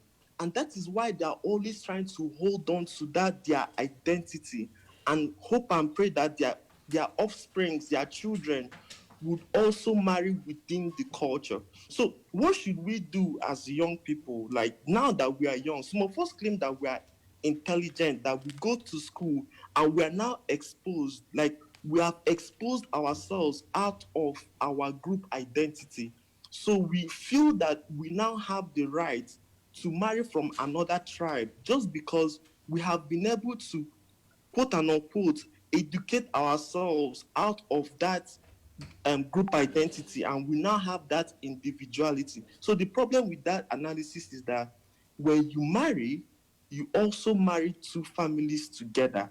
So you have to be able to convince your family that the family you're married into, that there will be some kind of coherence. And the further you go, the harder it is. If you're Igbo, if you're Anambra and you marry Abia, kind of easy. If you're Yoruba and you marry Igbo, kind of easy. If you're Igbo and you marry Hausa, now you have, not only have you included the tribal difference, you've included the religious difference. So I think the problem is not that Anambra people should all of a sudden open their arms and accept Aba people or Imo State people, but the two families, or the girl should be able to convince her dad that it's not going to be so hard to relate with them. That's just my thought on this. Okay. In fact, before we go into, because I couldn't hear Yaka, because this guy in an epilogue. That's sweet. Why is it the girl? I got the money. So another thing about money. Why can't the guy convince his people? Why does it have to be the girl? Can't the guy convince his people? Actually, you're right. It's not that they get. It's not. I didn't say that because guys can't come. So I think this is. Don't misunderstand me. When I just said that, I didn't mean that a guy shouldn't convince his people too. I actually said that because both parties should be able to convince each of other families to agree that relationship can happen. So I'm sorry to have talked about a woman, but I didn't mean that a man can't do that. The other thing I didn't talk about is money, and how does money play a role? Look, the thing is, everything in life is relative. So everything in life is relativity. How fine you are is relative to how fine your girlfriend is. So a man, I don't know if you guys know, have read Harry, if you're going to talk about the money part, just kind of keep it to like one or two lines so that we can move on, please. Okay, so I just want to say that people who decide to marry outside their tribe just because they feel that there is a financial gain from it, then they do it because they feel that the financial gain compensates for the cultural distance. All right, so anybody want to add something? If I say something, No, go ahead. All right, cool. See, you see the thing, a lot of, I don't want to use anybody's kind of family as an example, because I don't know people's family, but most people back home, it's hard for the woman to kind of convince the family, to say, this is the guy, this is going to be, Chichi, what's happening with the IG? Yeah, I'm coming. Hold on. I'm putting the link in the actual thing. So I'm coming. I'm going to send you a request again. It came out, Nigerian internet. Okay. So it's hard sometimes it's hard for the woman to convince the family, because sometimes men back home are very, very masculine. Yeah. So when you want to convince the family, it's a bit tough. It's easier here, in my opinion. It's easier here, and sometimes it's harder there. That's why the reason I said this, I want to support what Onyi said, that why can't the man do that as well? And obviously you said it as well, that you're not picking the woman, but I'm just trying to just put it out there. Like sometimes the man as well need to support and do that if that's what they want to do. However, my point to this is sometimes they don't get given the chance to support it. Like if your dad already said, look, I don't want anybody but Anambra or but Enugu or but this. Why? You don't even know the person. Why don't we be more open to say, you know what? I don't want anybody but a good man. Wait, send me a request on IG again, please. Sorry. All right, cool. So, check 1 2 1 2. So why can't we say I don't want any person but a good man? Why, or a good woman, a good person for my child? Why is it? If the person must come from next door? Because you can listen in any state, any village. There are people who argue with their neighbors, who are not in good terms with their neighbors. So just because the person is from the same place, doesn't mean the person you're going to all get along. And just because the person is from a distant town, don't mean you're not going to get along. That's what I'm trying to say. If we get rid of this tribalism, it will help. In my opinion, no, it will help because a lot of people, I know people that block their blessing. Like my friend I told you about. If not that she was a stubborn-head girl, she would have blocked her blessing now. Maybe they have 2 nice kids and they are having fun. I mean, every time they go, I should go and collect percentage because I did advice and counseling. Every time they're having fun, they're doing barbecue, or chopping chicken and chopping pomo in their garden. But you know, they're enjoying. But how do you know? Maybe if she went with an Anambra person, she will not go and end up with one boxer that will just be giving her 1 blow, 2 uppercuts every day. You never know. So just look at my whole thing.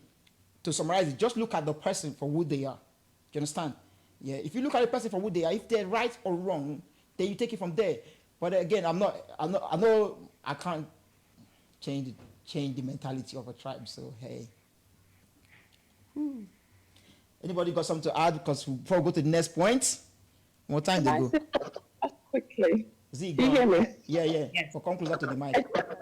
One of the problems, or one of the things, why things are the way, we value family a lot. I think Igbo people value their families quite a lot. We're very close-knit, and I think that's why what your family says matters to a lot of people. But at the end of the day, I think that it's more about the individual. I'm not very big on generalizing and blaming whoever. I think it depends on the person. I have a friend from Anambra that tried to date so many different women, and none of them were from Anambra, and he didn't marry them. The woman he married is from America. And in the end, it was serious war before he married her, but he knew why he was marrying her. He knew that was the person he considered his soulmate. And she wasn't even Catholic. They were Anambra and Catholic, so he had to marry an Anambra girl who was Catholic. Hey. So the odds were stacked. And he married her. And his family eventually accepted it, or even if they didn't, they're in South Africa, they're living their lives. And they're having, like you said, Igbo, they're having a good life. They're living their best lives. Obviously, his family is very important to him. So I know he tries to reach out quite often. So I think that sometimes it's not so easy to just say, damn the consequences. I don't want my family can go and sit down. And sometimes maybe you do, depending on why. You know, like Onyi said, there are some values that are for your own benefit. Sometimes there are some things that your family believes, and it will benefit you if you follow where they are saying follow. But there are times when you know there's just no point. You would rather just follow your heart and live a happy life. So I think it depends on the individual. You should be able to discern what is better for you. Yeah. And at the end of the day, family, if your family disown you, at least you are creating your own family. Just so that nothing goes wrong or else. Yeah. I think it comes back to the point of giving people a chance as well. So, because like you never know, some people can actually, like I have a friend, who is a white girl, and if she only dates Nigerian. If I show you her Instagram, she cook better than a lot of Nigerian women. She cook everything. If you see your mom, she will pop her, because she always they tell Yoruba boys. She pop her, dobala, everything, like, knee down, like, but she was introduced to that lifestyle and she embraced it and she practiced it. So if you introduce, I said that to say, if you introduce a non-Anambra to your, which is why I asked for the values or whatever, and then you can see if they're going to follow it or not. If they don't follow it, and those things are things you cannot compromise on, because relationships are about compromise, but you have to be certain what you can compromise and what you cannot compromise. You're not going to compromise on everything, So if it's something that you can compromise on, fine. If it's something that you cannot compromise on, then you guys can keep it moving, but at least you give the person a chance. What my problem is like, where are you from? I'm from Delta. Bye-bye. Where are you from? I'm Edo, Winch. Now they fly for night. Where are you from? I'm Hausa, Boko Haram. We they go. You know those kind of things, like, come on, man. We're here fighting Black Lives Matter when our own life don't matter for our own side.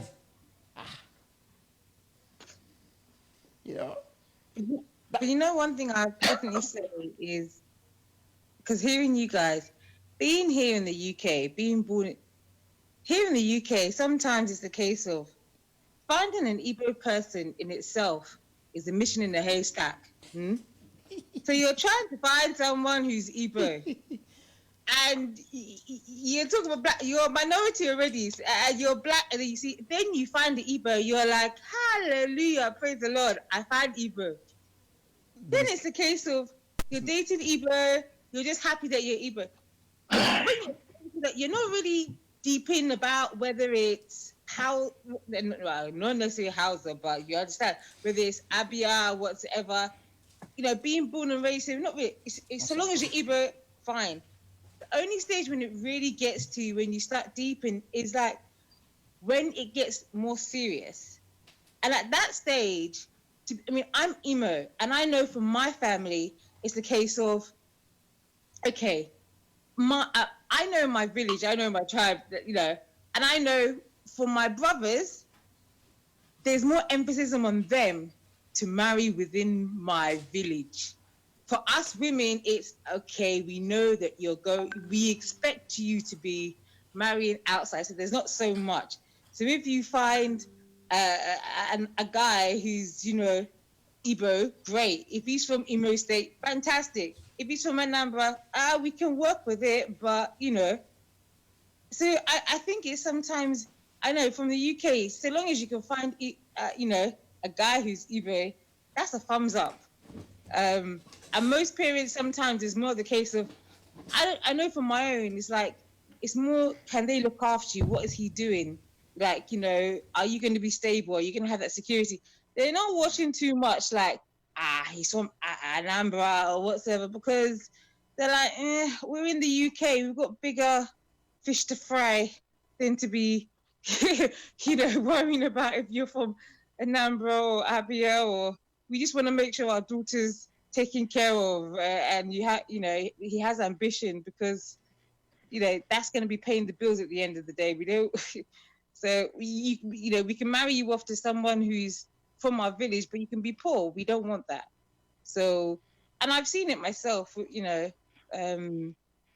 my my own family. My sister got married to someone who's Anambra, and to be honest with you, they're doing well. But he was born here, she was born here, so there's a different dynamic. So I think sometimes maybe, it depends family to family, or whether you're born and raised in the UK as opposed to if you're born and raised in Nigeria, to, just how much emphasis there is on, in terms of tribalistic aspect of, but that's just my experience. So, sure. Okay, can I say something, please?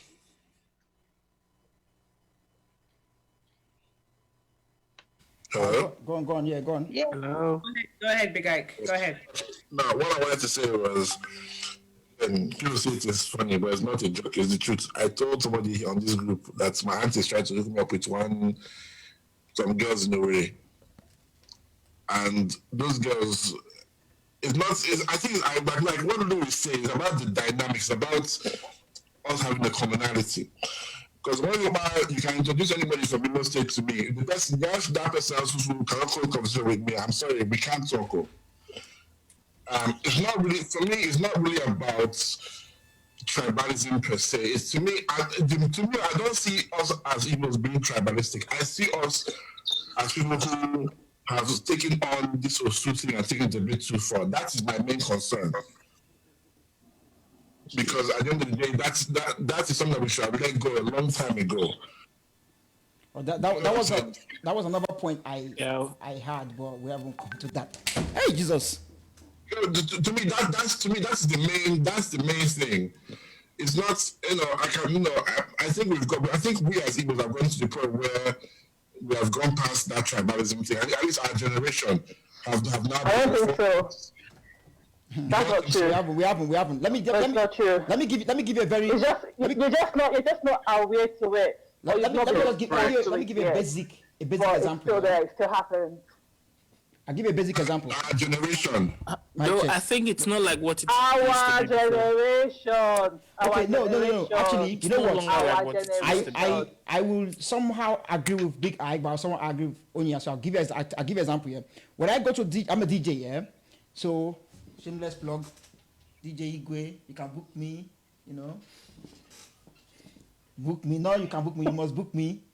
Z, you are still on mute. I couldn't hear you. But anyway, what I was saying is, when I go to DJ, when I DJ for like Yoruba parties, yeah, I'm like, DJ for maybe the Christian.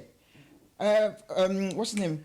For Ayefele, I play Ayefele, they'll dance, If they're not Christian or they're young people, for Wasiu, I put Wasiu, they'll dance. You know, I play Yoruba music, they don't ask for anything. Now, move to Igbo party, and I'll go there, boom, boom, I'm playing. I put, I'll say, okay, what's a hot Igbo song? I put, like, let's say I put some song. You hear someone come, DJ, Nkabunde Nugu, because Tianya Gunde Boyi, we don't want a Nugu song. I play a Boyi music. I'm like, the next one will come. Because Yanya Gunda number, I'm like, dude, I don't even know what state this nigga come from. Like, and this happens a lot. This happens a lot. Yeah? Like, I don't want to mention them because there's people that people know here, guarantee they know them. Like, they booked me last year and I said no. Reason being, because last time I played for them, I keep getting all these headache like, oh, you came here, you played too much over the music, you played too much this music. But I'm Delta and I enjoy all the music. Why can't you enjoy it yourself? And this is just music. I'm just telling you on a very small scale. This is just music. Yeah? The way we kind of have that internal, that's why I keep saying this here, and this is total digression from what we're saying. I keep saying this here. If we carry on this mentality, if we have to break Nigeria into Hausa, Igbo, Yoruba, Biafra will be the least to be successful. I'm sorry, but that's the truth. Because we don't like ourselves. Do you understand? We have too much division within us. Do you understand? It's just the truth. The second point. But, you know, anybody want to add, or should I move to the next point? Somebody said the next point. How do you agree? If not say how you agree with me, how do you agree with me? No, I said because okay. What was the point again? I can't remember myself. But I agree with you so small. I said the tribalism is still happening in our generation. No, so yeah, that's what I said. Here. I said tribalism is still happening. That's what I said. Yeah. I said that's why I said I agree with you to some point. But he said, Big Ike said that it's not happening in for our generation. So to break it down for you, you are a member of ICSM. When I play ICSM party, this is our generation, our age group. When I play ICSM party, you see people will dance to whatever music. Some people will still be like, I still see them and still fold their hand like, but there's still people, especially that's why I have to always for our UK-born Igbo people, they're doing tremendous work that they don't even understand. They don't even get the praise for. That they're doing a lot because sometimes it is the UK people that I see them. Yeah, I'm just using my DJ for example. That actually make the other people to say, okay, let me dance because this girl is dancing to the music. You know, it's just like the way Afrobeat kind of blew up. Nigerians were dragging the non-Nigerians into dancing into liking Afrobeat. That's the way on average, a UK-born and raised Igbo person is not that tribalistic, to be honest. It's when she starts to mingle with the parents and the parents start to talk and give her this and they carry it forward. They start to see it and they carry it forward. But again, I don't want to say civilization because it sounds like we're not civilized, but the more you learn and open your eyes and question certain things, the more you let go of certain things that don't make sense and then you sort of become a different entity that, you know, that can change this thing. I don't talk. I like to say something. So I know, like, for me, I do agree that Igbos are tribalism, but I know, like, I live here in the U.S. So for us, the Igbo youth here, I can say that the U.S. Igbo youth and UK Igbo youth are totally different people. Yep. Like, so I know the Igbos here, like, whatever music we listen to, we all vibe to the same music. You have people from Enugu dancing to Over the Walking by this because our parties, we play all music, but we also, for the DJ, you know, you have to know your audience. So if I'm going to an Aware Association event, you know that you're going to a place where mostly Aware music will be played. But like we have Igbo events and we have like different organizations come. So we play music based to each organization. But for a regular event, it's just the basic Igbo music that everybody knows, we don't go down to like the cultural type of Igbo music because it's not like a cultural event. Like you go, I don't know what kind of events. Like you go to a Thanksgiving event. You're not playing every type of cultural music at that Thanksgiving event. You're playing what music to the person that you're hosting for. Because you were talking about how people will come up to you. You have to play for whoever your host or whoever the party person is, and whatever. And if it's like a cultural event, you play that cultural music. But if it's like a regular event, us the youth, we vibe to any cultural music, and Nuku people's dancing to Awari music. We're from Imo State. We're trying to do Ogene from Enugu. Like it's a competition between everybody, but it's like a fun competition. It's nothing really serious to us. You know, but I'm saying like at our parents, it could be tribalistic though to them. Yeah. So what you're saying, yeah, I sort of agree with. It comes back to the thing where I said the younger people, yeah, which is what Big Ike said as well. They're not that tribalistic, but when it comes to the older people, yeah, or more, it's hard to break that in. And then when the younger people start mingling with the older people, you know, when you get to some certain age, you start to, you know, be more listen to your parents, start to get the culture inside you, get tradition inside you. They feed you this, I don't want to call it poison, but they feed you this mentality. Then some people take it forward. That's how the culture and this whole thing moves forward. Now, I have a friend in America, eh? I forgot what they call those British people, those American people born and raised in America. What do they call them again? The father used to tell this girl, don't bring, what do they call them? Akata.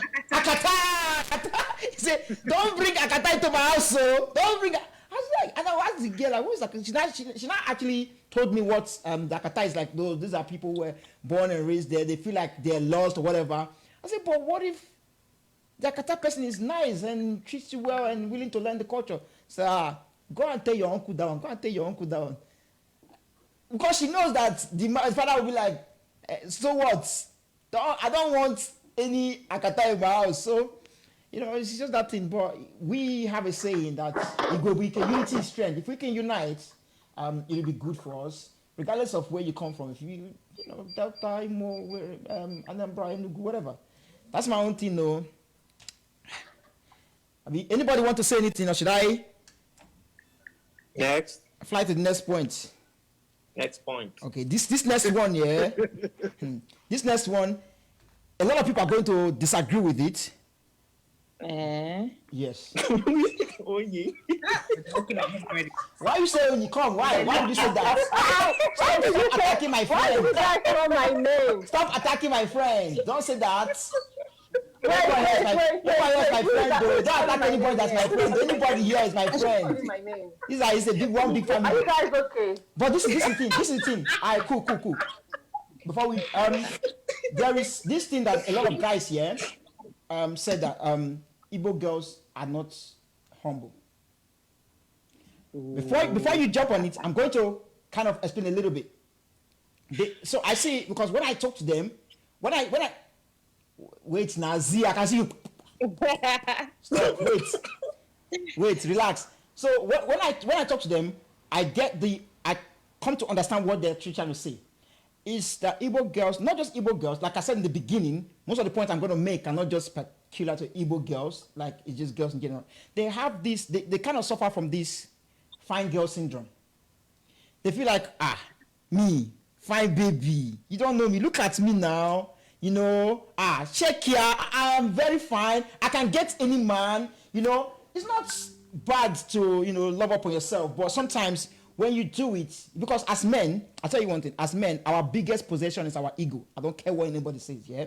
Our biggest possession is our ego. So when you start to say certain things like this here, the certain things, there's a way you can say it. That's what I said again in the beginning. The problem is how you portray yourself. What you're saying in itself is not bad, but it's how you paint the picture.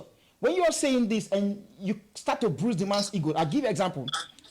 You see some girls will be like, with their boyfriend will be like, yeah, today I was toasted by this guy, I get toasted by 10 guys, I can get any guy, you know, like, we know you can get any guy.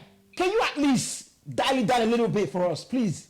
We're trying to show that we have achieved something, like we achieved. But you're not even showing us like how you achieve. It's like I can get any guy, and then a lot of guys like, this one. Now go this one, do. Let me just pack my load and I don't want to pour my eggs in her basket. Let me have backup plan there and there. And if your backup plan is already tutoring you in the nice way, that's what brings divide and conquer. Your backup plan will take over.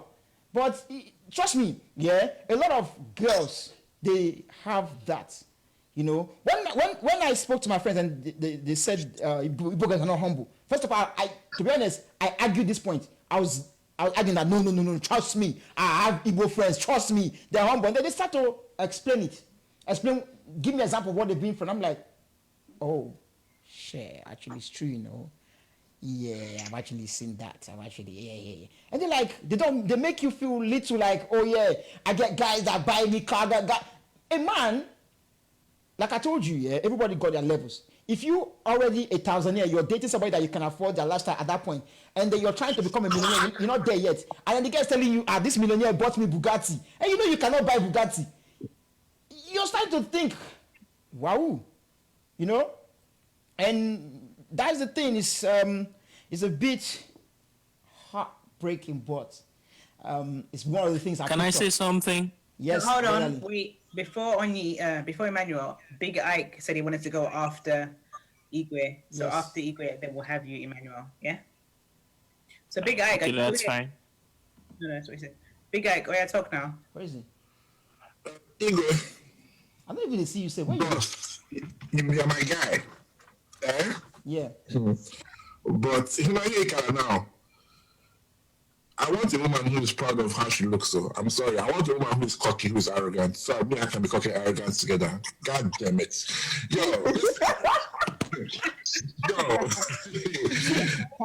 You're missing the point. Big guy, you missed the point. One second. Before you go on this, because you kind of missed the point. I said to you, you want someone who looks good, But when guys are saying the way they relate, I just told you it's not that what they're saying is bad. It's just that the way they put it is what makes it sound bad. Because don't forget that the main topic is why do guys stay away from them? If the girls are painting this picture, it's not that. I told you, even girls loving money is not a bad thing. I told you from the beginning. Most of these points I'm saying are not bad things. It's just that you need to paint the picture in the right light. Do you understand? I told you, if you're painting a picture like you're an idiot, I'm going to take you an idiot. If a girl is painting a picture that she's fine, that's cool. But if a girl is, now from what guys have said to me, they're trying to belittle the guys because they are fine, then guys are going to stay away. The question is, why do they stay away? And this is why they stay away. Whether it's right or wrong in your book is a different thing. I give myself one of that. But isn't that the way a guy takes what a woman says is a reflection on his own self-confidence? If confident enough, it's the woman that is saying this thing that comes. Now you see, I'm talking about right now. Is he mature? Well, there's no see. A woman can come and say this, wants to say to me, how I take this off to me. Come again. Oh, this guy did this one for me. Okay, if he's that good, so was that good to you? They're only looking for with me now. That's the door. Go. See, if he was that good to you, why are you single? You're missing one point, because you said if it's that good to you, go. Go is them staying away. The question is, why did they stay away? And then I said that is a point. That is a reason why they stayed away. I'm not saying, guys or women saying they're beautiful or the guys getting this thing is bad. I told you, the point in itself is not bad. Yeah. The way they portray it is where the problem is, and that is why they leave. Whether it's good or bad, that's why they left. That's why they stayed away. The way they portray it is based on the kind of man, because they cannot say, see, it depends on the kind of man you are. Because if you're there to be talking Kim Kardashian with them, that's how they be talking that kind of nonsense with you. Guy, I'm here to talk grown-up stuff with you. If you're coming to start telling me about, I'm a hot babe, this guy did so, I don't have that kind of time with you. That's the dilemma. I don't have time for nonsense. Exactly, but okay, if you don't want that kind of nonsense, you stay away, Abby. Yeah, Dad. Abby? If you don't want that kind of nonsense, you stay away, Abby. See if I find the right woman for me now. Exactly. So that's why that answers the question. Why you stayed away? You don't want that. That's what I'm trying to say. Guys, a lot of guys have told me they stay away because this is what they are. They come across. So that's why I'm saying I'm bringing the point. And I said in the beginning, look, people are going to disagree with this point, but it is what it is. This is the reason why people have.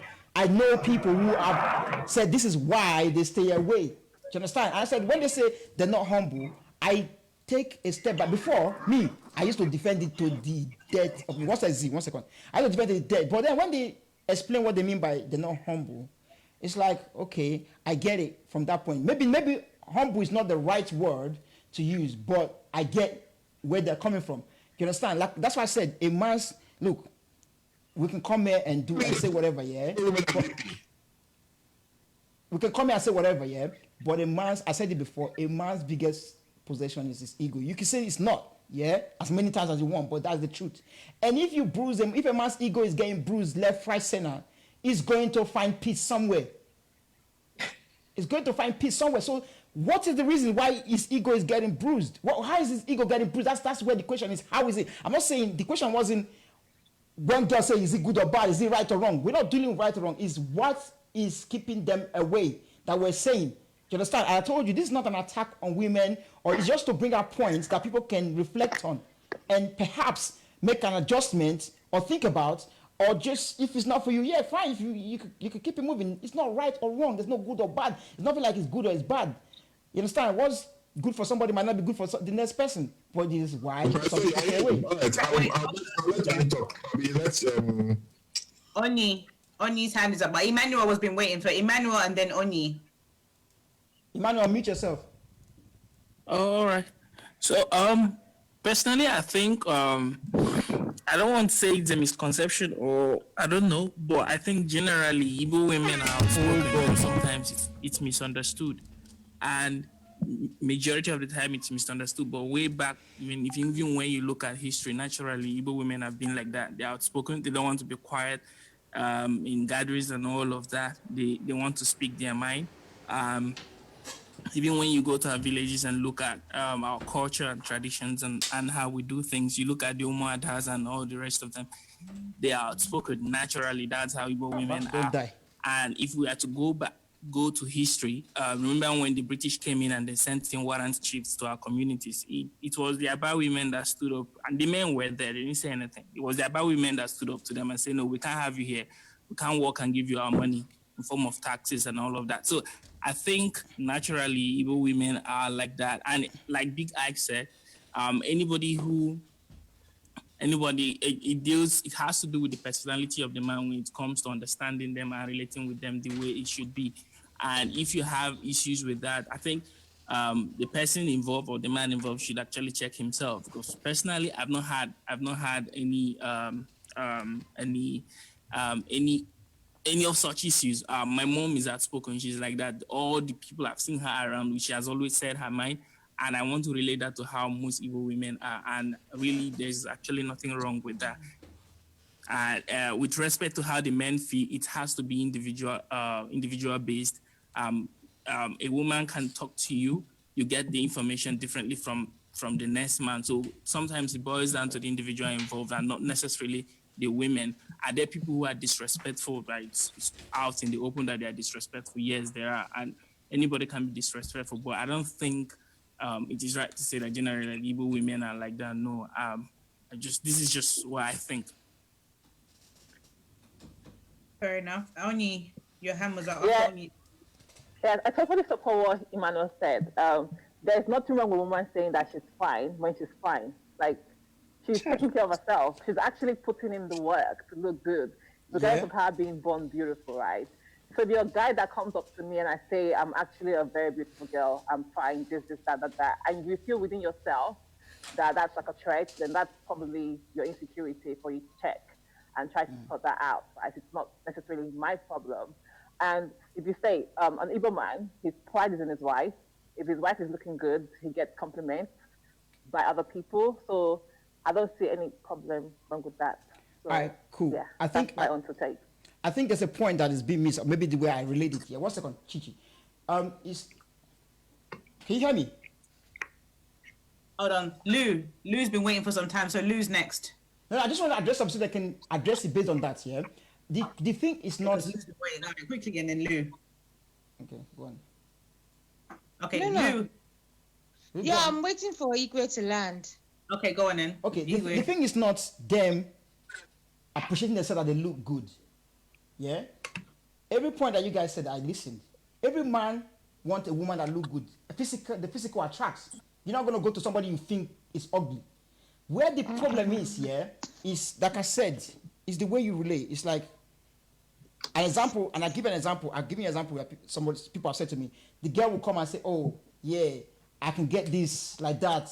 I get men that talks to me like that talk to me every day. I can get this. I get men that buy me. Like I'm not. Even if they're going to buy you Bugatti, if you're going to drop it with your husband, drop the story in a way that it doesn't belittle him. That's just my thing.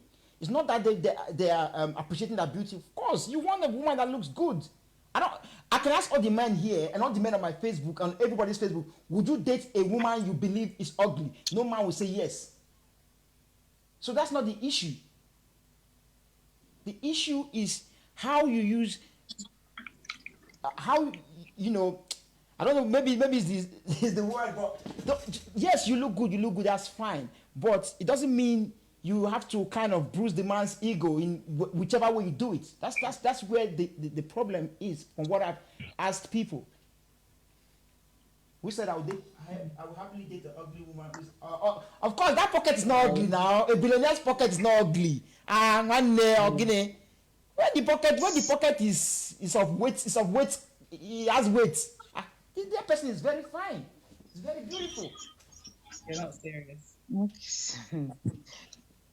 There's no ugly billionaire. Let me tell you, there's no ugly billionaire. It's a lie. Every billionaire man is very fine with six-pack. Trust me. It's a lie. All right. Oh God, where do I start? Right. From the beginning. As an Igbo woman, yeah, I know, right? In the beginning. As an Igbo woman myself, I've heard this many times before. That we're very outspoken, we're very loud and everything. Fair enough. But the thing is that that's what makes us wonderful as Igbo women. The fact that we have that drive, the fact that we are very, we have multi-skills, and that is actually recognized from Yoruba men as well. If a Yoruba man is to go, he would rather go with an Igbo woman because he knows that they're brought up well and they will take care of the, as opposed to Yoruba. That's what I've heard from my friends anyway.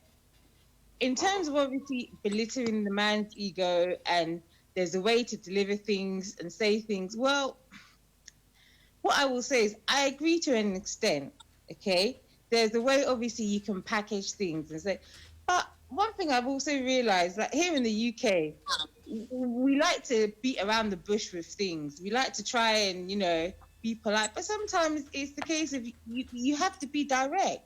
And if you're direct with one thing, then at least you know where you stand, as opposed to trying to beat around the bush and breathe to your ego. I mean, come on now, seriously.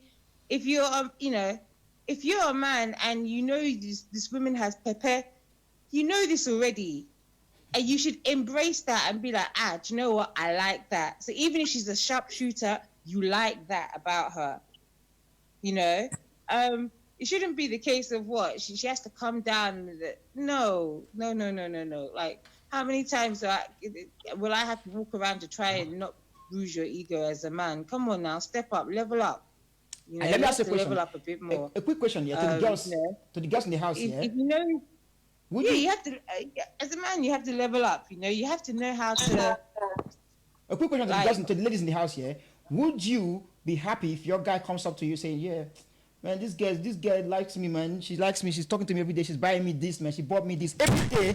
It's a different girl that's buying him this. Every day, it's a different girl that's buying him this." And then to the guys in the house, would you also be happy if your girl is coming to you telling you, "Oh yeah, this guy is buying me this next guy is buying me this next guy bought me shawarma, this next guy did this, I got chefs by 5 guys today, they're all driving Bugatti, this one want to take me to Dubai, this one want to take me to this place." Would you Let's not lie to ourselves. We're not here to lie. Let's say the truth. If you lie, fire is waiting for you. Thunder is waiting for you. Say the truth. Would you like that? Look, I'm not gonna lie, right? If my man came up to me and told me, this girl is what's doing, want to do this, and he comes up to me and says it as a joke, but he knows that his home is with me. He's serious. He's not joking. He's serious. And I am secure that his home is with me. He knows that, but I'll end up laughing with him. I'll end up laughing, cussing and saying, these girls are stupid. Do they not know that obviously you're here? And I would expect him to be like, well, they're dumb. If they want to spend their money, that's their issue. But hey, dude, God, I'm with you. Like, the only issue would be the case of when they're spending all that money, then if he wants to start thinking that, he's going to start drifting in that direction.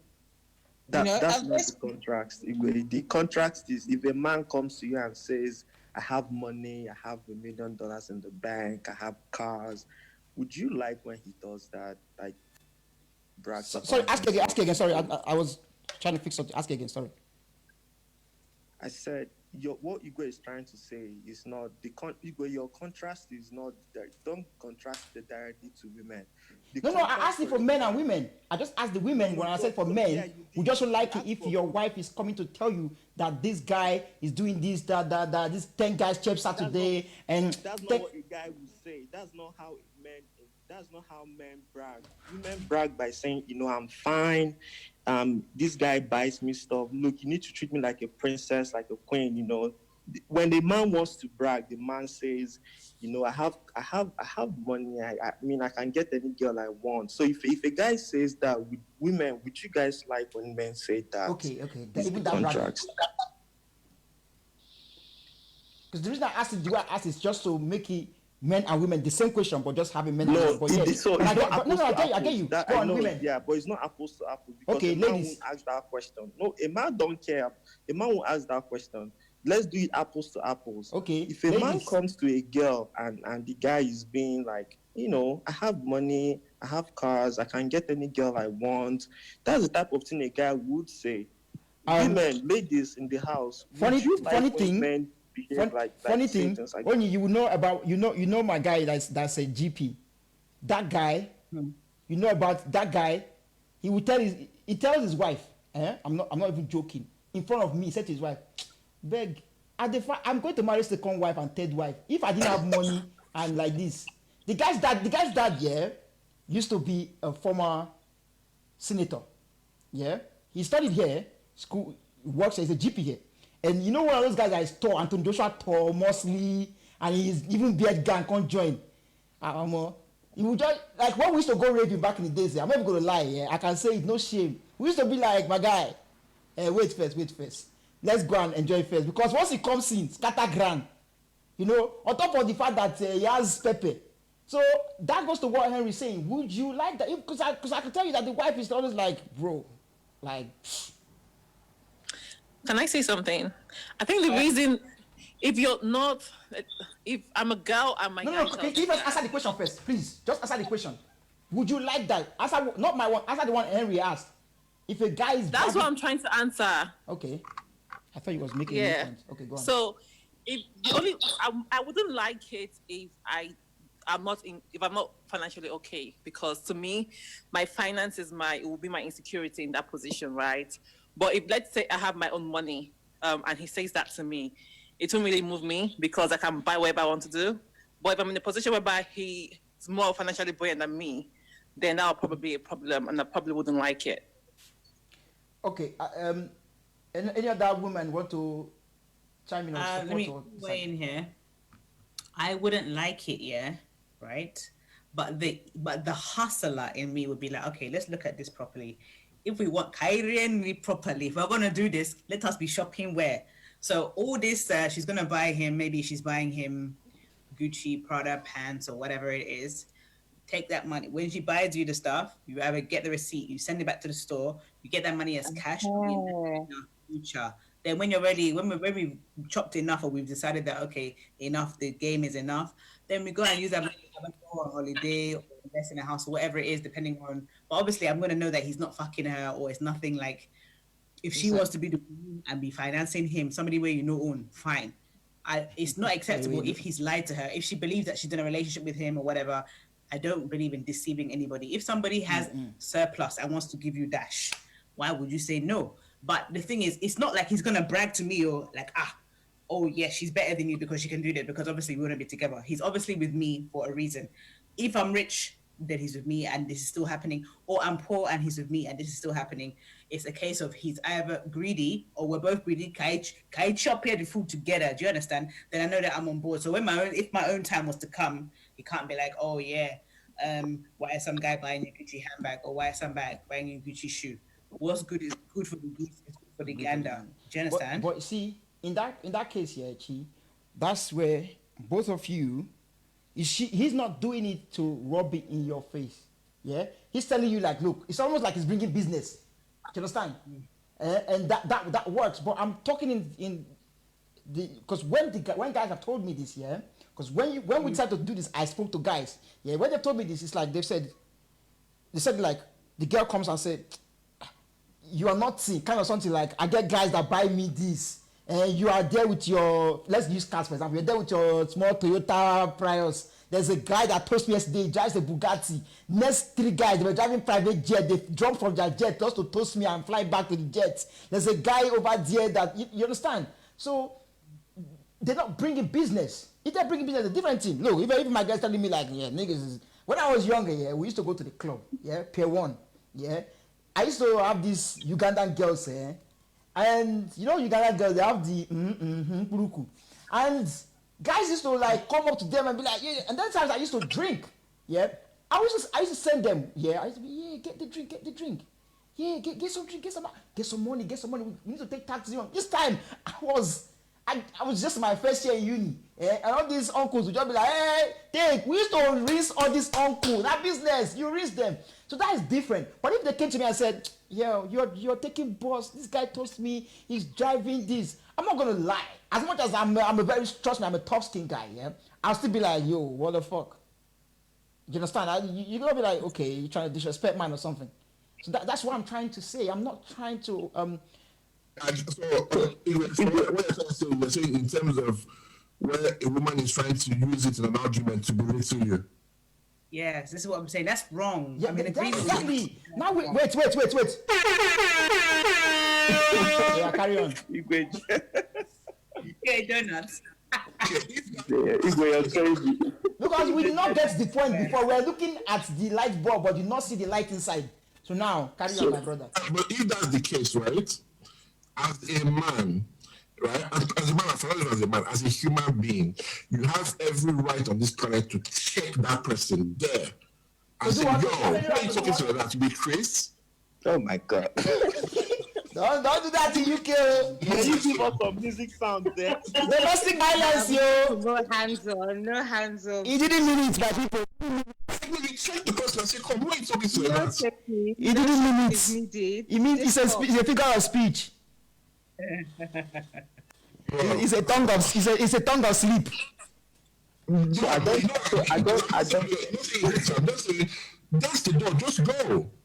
You're not gonna talk to me like that. Are you crazy? What kind of nonsense is that? And I think if a guy stays and he listens to that from a woman, then you're showing you're desperate that you're gonna take anything from that woman. But I don't think that's an Igbo thing. That's why I said. You're not surprised in the future if that woman disrespects you in public.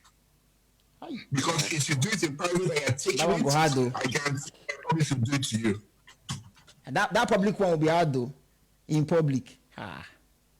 I don't think it's an Igbo thing. That's why I said it's a fine girl syndrome. I think any woman anywhere would have attitude. Who's talking? It's Henry. That's what I said in the beginning. Yeah, it's not. I said to you, it's not. No, you can talk. I'm listening. Carry on. I just said that's what I said to you in the beginning. Yeah, it's not necessarily an Igbo thing. Most of the points I'm making, I said in the beginning, is actually it's not particular to just Igbo. It's more global. It can go anyway. But obviously we're putting it in terms of Igbo girls. Fine girls, baby, pancake. I see. So I think I understand. So I don't think it's an Igbo thing. We've established that. I also I agree with, I don't know who said that, but women do date across and above their social cultural spectrum. So and I don't think a man's ego is bruised necessarily by some of those attitudes. I just think that if a woman has that attitude towards you, it's either you're below or you're somewhere on the same level with her. If a woman senses that you are above, she would not talk down at you in a disrespectful manner. I think that's just my opinion. But Henry, if you're already dating the woman, below, above, besides, near to the close in the other street, it doesn't matter. You're already dating. You guys are already together. Yeah. So if you're already together, this whole thing should not be like, okay, because you are below me, I should do this. Do you understand? Because she's chosen you. You people have chosen each other. Yeah. You people should have respect. It comes to the thing of respecting each other. Do you understand? So it's not. If it's like I said in the beginning before, I said if a guy is coming to move to you and the guy is not on your level, you have every right to say that's not, you know what I mean? I'm a Bugatti babe, you are a Toyota Prius. Yeah, we ain't gonna roll together. By the way, if anyone drives a Toyota Prius, I'm not trying to diss you, please. Toyota Prius is a very nice car. In case and Toyota, if you're going to give me sponsorship, relationship with a girl and the girl talks to you that way. So you're in a relationship with a girl and she always tries to remind you of her value in the relationship on the off chance that she can leave and get a man that is equal or above you. Then what that lady has essentially done is to give you an insight on what her mind is thinking. I think she actually just wants to be. If a girl is already telling you, look, I can always get out of this relationship and find someone else who is going to treat me in a way you don't currently treat me, then I think that's the end of the relationship. Okay, so there is a point. That is a point why guys can stay away from girls if the girls portray that, right? Yeah. Yes. So that's what the question is. And yeah, but okay. Oh, go on, Lou. Sorry, go on. What I was gonna say is, okay, Henry, I hear you on that, but that works the same way as well. If a guy is saying that obviously to women, then clearly it's the case of he doesn't have that respect for that woman. So therefore, to talk down to her in that respect, and he in his mind already, she's disposable. Absolutely. Yeah. So that goes both ways. But one thing I will say to you as well, I've noticed with many men, right? And this is not attacking my Igbo brothers because I love you guys, I do. But I love you too. That's like these women, these women that who are talking like that, sometimes it can be the case of you want to go for the finest babe. You'll go to somewhere, you'll see the finest babe, and she's done up, hair done, everything and whatever. And you want to obviously approach her because you're, like you said, ego. But what you don't understand is the person that you're approaching is the same person whose mouth is just like sewer, who will just continue whatever. But at that time, you're enchanted by, how she looks and everything. As opposed to, there could be a woman who is, not the center of attention where all the guys are going to, but this woman is someone who has maybe, I don't want to say a more tempered soul, but you won't approach her. And I think that's the mistake that many men make. They want to go for the brightest diamond in the room that everybody is going to.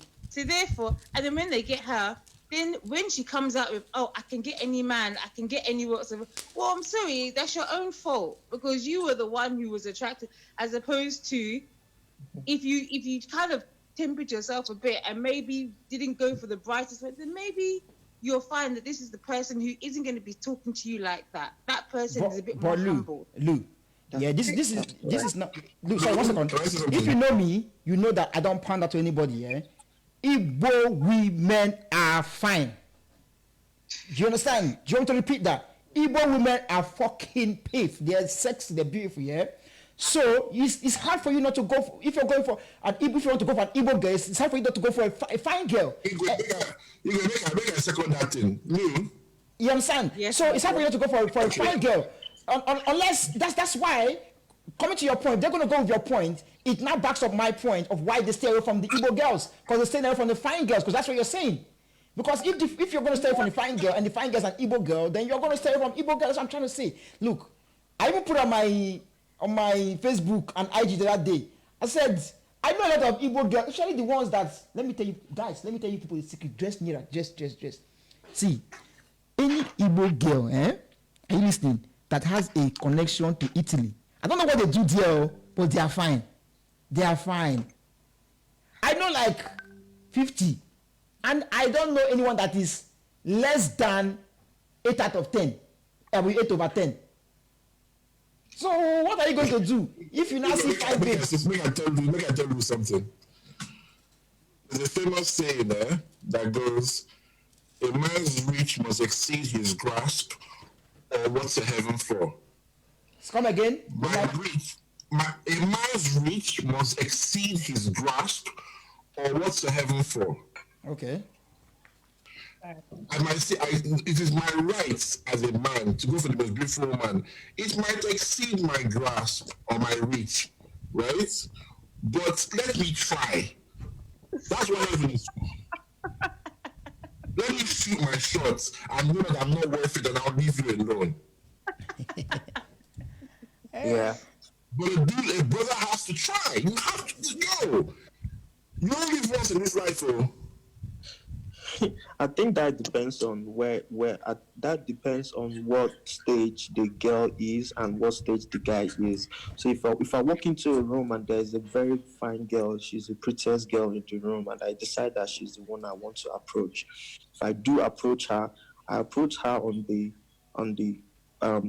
basis that she's the most competitive, she's the most valuable, she's the prize, she's the highest prize in the room, right? So other guys are also interested in her. So if the girl is that beautiful and you do approach her, then you should be ready that the girl doesn't come cheap. Obviously, she doesn't come cheap. There are so many other people who are in line that want to also have an opportunity with her. And if that's the case, and you do decide to try, then if the girl decides that she wants to be in the relationship long term, then all rules of engagement must be followed. And if the girl does not wants to move on, maybe she's like 21, 22, she doesn't want to settle down yet, then she can play her games. And if the game is on, then the game is on too for the guy. Hey, how you drink, sir? You see, what Henry said.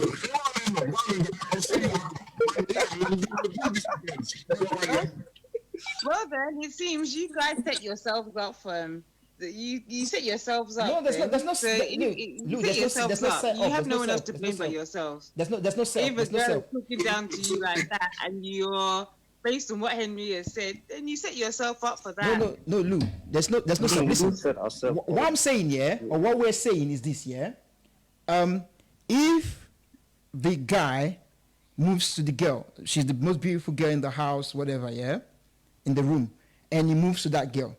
At that time, there is how many guys? Because trust me, obviously, you're not stupid. You're not gonna think you're the only person that's attracted to your girlfriend or to your boyfriend. Just same way you think, this guy's got big ass. The ass is not hidden. Everybody is seeing it. He got a big breast. It's not like you don't need to be a scientist to find it. Fine face. So one second. So when you see other people see it, the problem is now you guys have decided to date, to be an entity. It comes with respect. That's where I agree with Henry. Respect the rules of engagement. Once you start dating, I get it. People want you, but don't be rubbing in my face. Don't be rubbing in that this, that. That's where the problem is. The fact that people want you is not the thing. We know people want you. Them guys that tell me this, they know, but it is the thing they say. The way, as I said, it's not that people want them is the issue. It's the way you play to him, and that's what goes. We said already. This disrespect part. Maybe it's disrespect they're supposed to use, but I read it like they told me. You understand? Any points? Shall I move to the next one and the last one? Leave Lou. When she see her, make Kelly sliding now. Hey, do your thing one day. Kelly na SmackDown. Next topic. Let's stop. All right, this other one, yeah. I think. Let's move along swiftly. Okay, I think I should have added this one to the money part, the first part, because although what I get from this, like people paint people's expectations. People have unrealistic expectations sometimes. Yeah, men and women. Yeah, and just to explain that point, a lot of men, they want, and we're saying why they stay away. So a lot of men, they want a woman who is fine, who goes to the gym, who does all these figure eights, blah blah blah, and work, and going to come home and cook. Nah, bros, this is not an Hollywood movie. Exactly. This is not an Hollywood movie. Exactly. If you want a woman, look, there's only 24 hours in the day. You want a woman that spend 8 hours working, spend 5 hours in the gym, and gonna come home and don't forget she has to sleep 8 hours, so because the beauty said they help the sleep said they help the beauty. Then you want her to come home and now be slaving in the kitchen for another 5 hours, and then come and rub your back for another 3 hours, and then go and look after children for another 2 hours, and then clean the house. How many hours do you have in the day, one day? Please. You understand? So that's an unrealistic expectation from a man's point of view. And you want all this, you want a woman that is westernized, but yet you want the woman to be bring you food and kneel down and give you your food and all these things. You pick your struggle. Yeah? That's from a man. Yeah. So this is like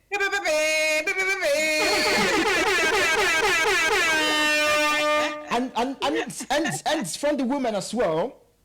You want. And this, let me see if I can share my WhatsApp. Naturally, no, because it's going to show people. I don't have time to go and edit. I sent a questionnaire here, and I asked, what would it take? What's your ideal man? Yeah, what kind of man do you go for? And I have a friend who she's 32 now. Yeah, and she said her partner has to be older than her. Yeah, by at least 2 years, so minimum 34. Have no kid, yeah, 34, no kid, need to be making at least a minimum, because she said need to be making more than her. This, my friend, she got money, yeah? She makes over 150K. So she wants a man has to be making more than her. So let's say the man has to be making like 200K, yeah? A 34 years old, 200K, no girlfriend, not married, no child, making 200K in this UK. My sister. Please, when you wake up, please call my number. I call for baptism. That's very unrealistic. Do you understand? I'm not saying don't aim high. That's not the thing. Because people are going to say, oh, what's wrong with aiming high? Nobody's saying don't aim high. But be realistic in your expectation. If you are 21 years, and again, and there's some girls, they're like 21, 22. They want a guy that is 24, 23, 24. You just come out of uni. But you want the guy to be making 100 and something. How many people come up and be making 100 and something K in this UK? You know they now. I know many. I'm not going to say no deal, but come on. You understand? Yeah, it's rare. So it's very rare. So I don't think that's wrong, though. I don't think that people have the right to place.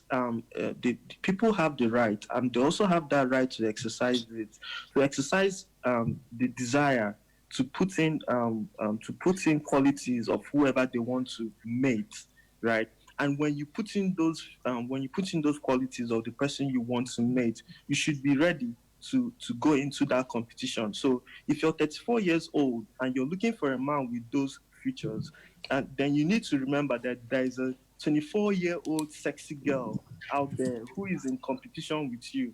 And no man, you're basically selling you lost the game before you came in. But you can still make your own rules and decide who you want to date. But when you make those rules, you have to remember that you're not the only fish in the pond. There are so many other fishes in that pond, and if you want to find the exact mate that you want, then you should be ready to. Realize you're playing a zero-sum game, basically. Okay. Henry, once your point is very good, yeah? Very good. It's not the point I made, because the point I made is that the expectation is unrealistic, yeah? For you, no, right? Not for the person. No. You don't understand. As the question is why. This is why they don't end up together, because if the person you are looking for is not there, you're gonna end up with breeze. Then it's not your business. The person gets breeze. No, you don't understand. You don't get the point. I'm not saying if the person is there, good, go for the person. But I'm saying the person not even there. How many 34 years old men making over 200K that are single, no child in this UK do you know? That's what I'm saying. It's her loss. It's her loss, not yours. That goes back to the thing. The question is, why don't they end up together? I'm saying this is a point. And the man that wants all this, you're going to end up doing soapy by yourself. So there's a reason for that, right? So when there's actually a reason for that. Women have disadvantaged in that game. So when it comes to relationships, right, women have a very, very limited amount of time to find a man that meets their qualifications. Men don't have that have those limits. So for a lady, it's usually the lady that has to reduce her preferences in order for her to be in the game, basically. So she has to either find a way to reduce the amount of money the man has to earn, and if the lady is high conscientious, a professional in her field, very rich, very serious-minded person, and then now she has to find a man that is in that category with her. And if the number of men in that category is small, then it is usually the lady that has to figure out whether she wants to reduce her preferences. If she's not able to reduce those preferences, then she should be ready to contend with the fact that she will be single for the rest of her life. But that's again, that goes to the thing. It's just this is the thing. Yeah, I get your point, and it's good. It's true what you're saying. Because you have your preferences. Nobody's saying you shouldn't have preferences. Everybody have preferences. I know my guys that will not date a girl that is over size 12. My guys, I know some, and I have a friend. Yeah, I call him a friend, an acquaintance. I have an acquaintance here. He always dates big girls. He doesn't like non-big girls. Like if the guy is not big, if you see the guy's wife, she's very fine. Let's keep it that way. She's very fine. She's full. She's full. So it's not a bad thing. It's not a bad thing. You have your preference. Listen. A lot of girls have told me, and I'm not ashamed to say it. Like a lot of girls have told me, I don't like short guys. Me, I'm 5'7", 5'8", and some girls I don't like short guys. Fine, keep it moving. You understand? Everybody have preference. I have my own preference. Don't get it twisted. I have my own preference. Everybody. That's why you examine the person. You study the person you're going for, and make sure they fit into your thing. I told you, relationship is about compromise. It's not about compromise, but it takes a lot of compromise. But you know the things you can compromise on, and the things that you cannot compromise on.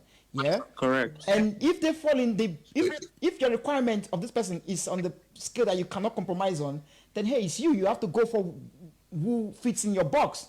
And if they don't fit in your box, and you cannot compromise that box, fine. Broski. Big guy. Okay. This person may say 150K 34 years. Maybe I will send you my P60 later.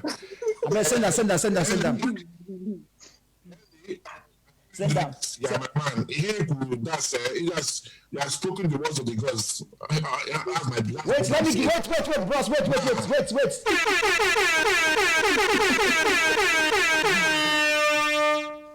That came from our forefathers.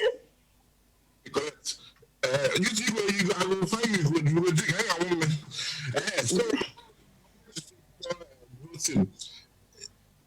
The main thing now is that we have to learn to cut our coat according to ourselves and our expectations as well.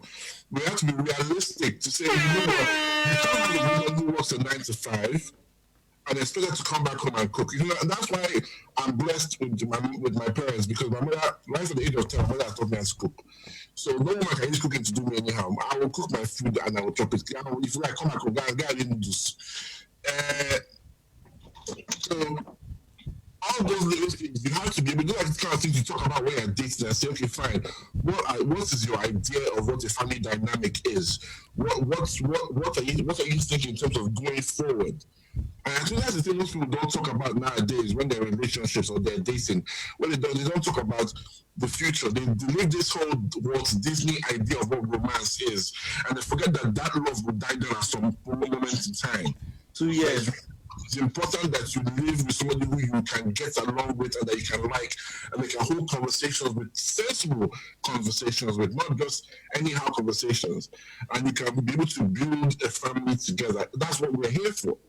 We're not here to play games or to, talk about Kardashian or whatever. We're here to build family based on love, respect, and mutual understanding and loyalty.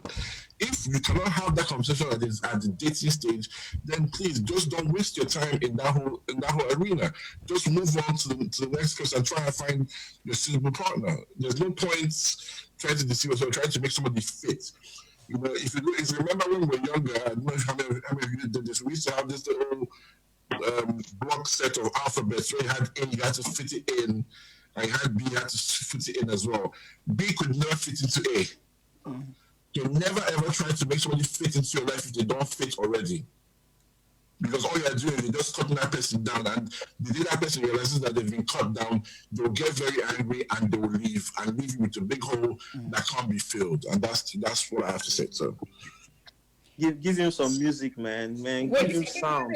Any of the ladies, can we get some point from the ladies, please? Oh, by the way, I missed a point, so I'll put that to the last one. I thought I said it, but I didn't say it. But can we get some point on this one from the ladies, please? Yeah, please. About what exactly? This point where we were just talking about now, the painting an unrealistic picture. Because it's not just for the ladies, guys as well. To be honest, doing what I do, obviously people give me their bio, so people have told me what it is that they're looking for. I look at so they tell me what they do, because obviously that's part of the requirement. You have to tell me what you do for work, not just, I want someone else. What do you do? So people say, I'm a businessman. Be specific. A businessman, it could be somebody that's selling pepper on the head by local market. Be specific. Because I'm not going to rope somebody into a trap. So people are very, very hesitant to be, especially if it's like, maybe it's not what they feel they should be doing at a certain age, that they're kind of like, oh yes, I'm working. Until one guy yesterday, actually, I would say I don't say names, confessed to me that he's actually unemployed. He doesn't have a job, right? 24 years old, doesn't have a job. I said, so why are you looking for a wife at this time? What are you going to do with her? He said, we can just grow together. And see what happens. I was like, what? I said, no, I'm not posting that. I said, I'm not uploading that. I'm not writing that, because they'll come back to me now and say, Chidima, you hooked me up with a bum. You understand? So, but he was looking for, he wants a woman that is this, has this, make sure she get packaging, yash, kiniko, blah, blah, blah, fair, light skin, all these other crap requirements. But so I was like, is this schooling or is it finished schooling? Get job. I don't see anything wrong with growing with a woman. Yeah. If I get it depends on the situation, but he's demanding a woman that's financially buoyant. So that basically he's looking for a sugar mama, basically. Do you understand? That was what I deciphered from that. So I feel like a lot of women come to me with the list that is, and a lot of it, to be honest with you, is linked to biblical scriptural stuff, because they tell you, write your list of what you want, everything you want, put that list inside your Bible and pray with it. God will bring that man that fits that specification. This is what is backfiring for a lot of women now. I have a woman who I've known, she must be 45 by now. She's been praying with her list since she was in her 20s. Or this woman works in England as a pastoral head. She earns like £9,000 a month, £9,000 after tax per month. She's got money, she's got houses, Igbo woman. She has been praying on this list since she was maybe 25. Now 45. You never born, you never married. When men were coming, decent men, handsome, attractive men, but maybe they didn't tick everything from that list of 10 specifications. She was not willing to compromise on anything, not one thing. So now, she's just like, anyone that will have her, she will take. And I'm like, what? This whole life you've just wasted and made yourself miserable. It doesn't make sense. If you had said, okay, let me be realistic. If I'm 25 or I'm 35 and I happen to I'm making, 100K, 70K a year, and I meet somebody that's making 70 or 50K a year, I'm not going to be like, oh, you have to make it at least. Even if the guy's making 69.999 thousand and I'm making 70,000, I'm making more 1,000 than it. I'm making more than him by 1 penny. This is what I mean. Like, there's some of it is extremes. Like, a guy is 6 foot. My list is on the list 6 foot. Because this is the one that gets most women. 6 foot, fine. the guy that is messaging has replied, or he's 5'10", so now because of 2 inches, you want to off your life. Have you seen your life? Because of 2 inches, your destiny could have been. You've changed the course of your destiny back at 2 inches. I'm not saying that we cannot have preferences. That's the point of why we're human. But let us big be eyes, guided. you're silly. Women, huh? The big eye, so he said 2 inches a lot. I mean, well, it depends on where the 2 inches is, but we're talking about in height here. Height, physical height.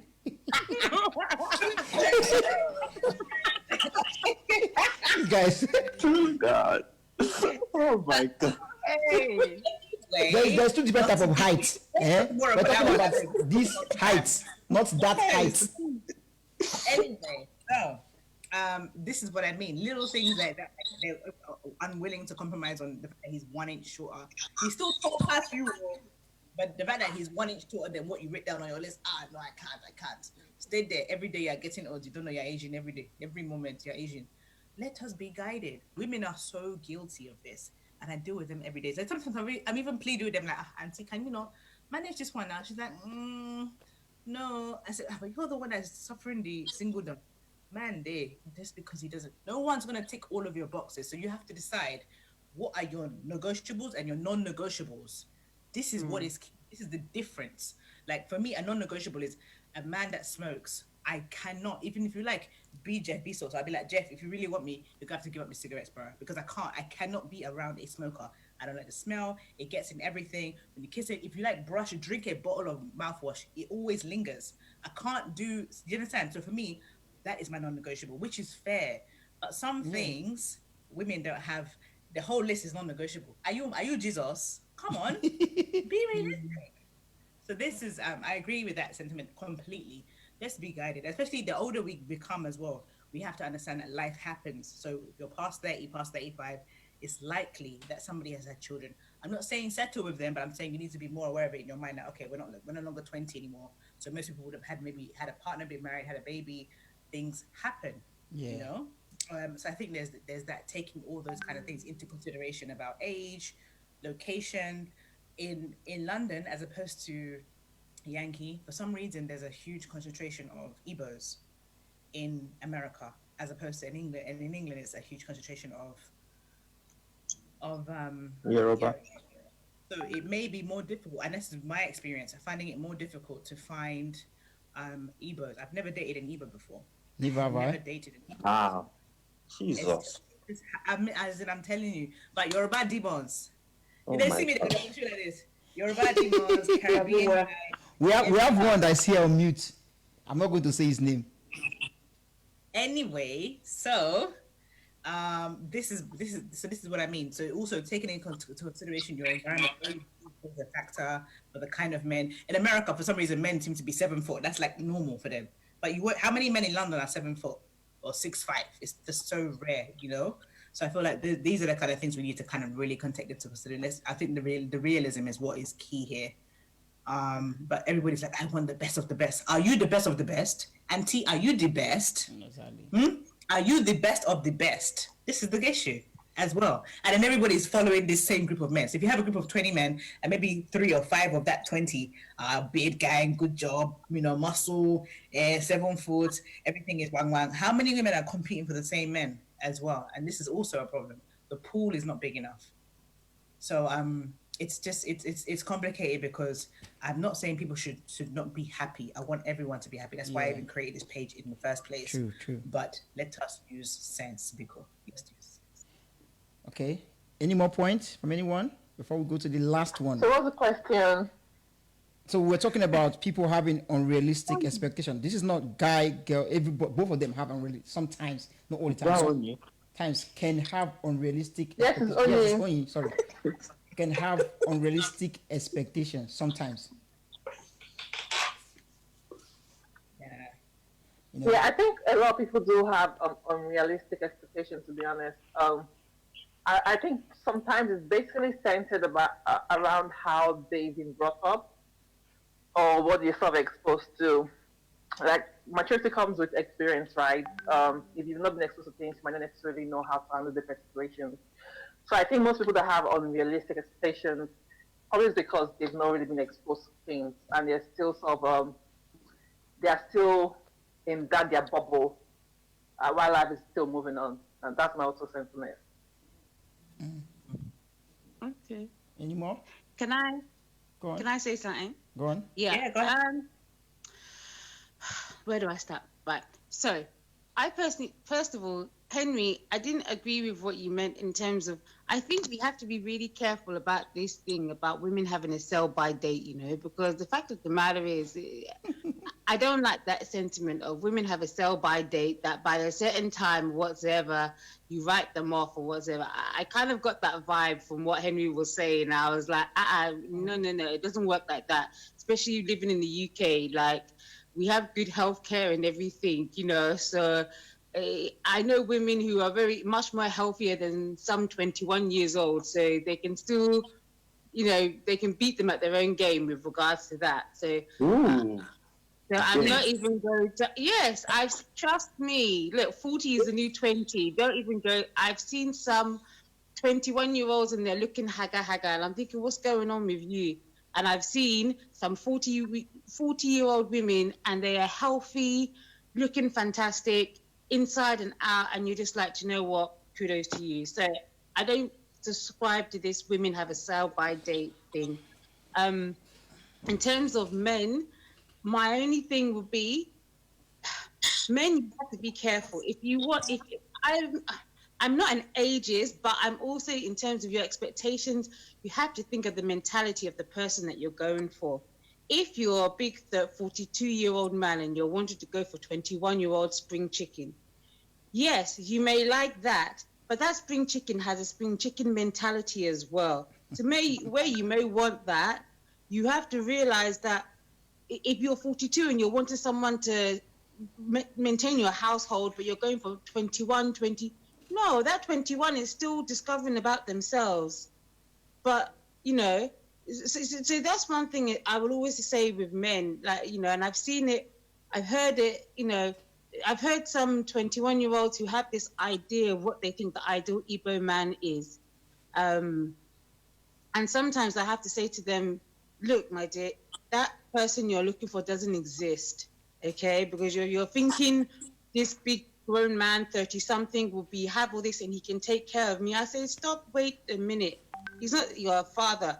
If you need to take care of yourself first. Bring something to this relationship, not someone to be babysitting you. You know, so that's the mentality that I'm, you know, for myself. Yeah. So I don't know. I think but I think it depends on what you want. I know that if I want someone, if I'm at a stage where I'm wanting someone to be the king of my castle, you know, to be king of my castle, and you know, you need to be coming with something, some substance, or you know, and you need to be able to be in the right frame of mind. Same with myself as well. Yeah, I think, you know, that's just my point with regard to that. I hope I haven't gone off too much in a tangent, but I was just like, look, it's cool. You know, you just have to kind of meet in the middle somewhere, and I think that's why it's important to have these conversations early. Yeah. Have those conversations early when you're going for your friendship stage or your dating stage, so you know where that person's head is. You know, because once you know that, then you know whether this person is. But one thing I will say, here in the UK, I've seen many guys, they are deceiving people. They're not being completely honest. Sorry. Yeah? They are deceiving people. Okay, I will elaborate. I've seen people, they don't want, in the UK, it's hard enough as it is to find people. They will come, and I'm sorry, but I have to say, this is a lot of brothers who are coming over from Nigeria. Okay, not the bull around. They come over and they present themselves as single. But they are not single because they have this double life happening in Nigeria.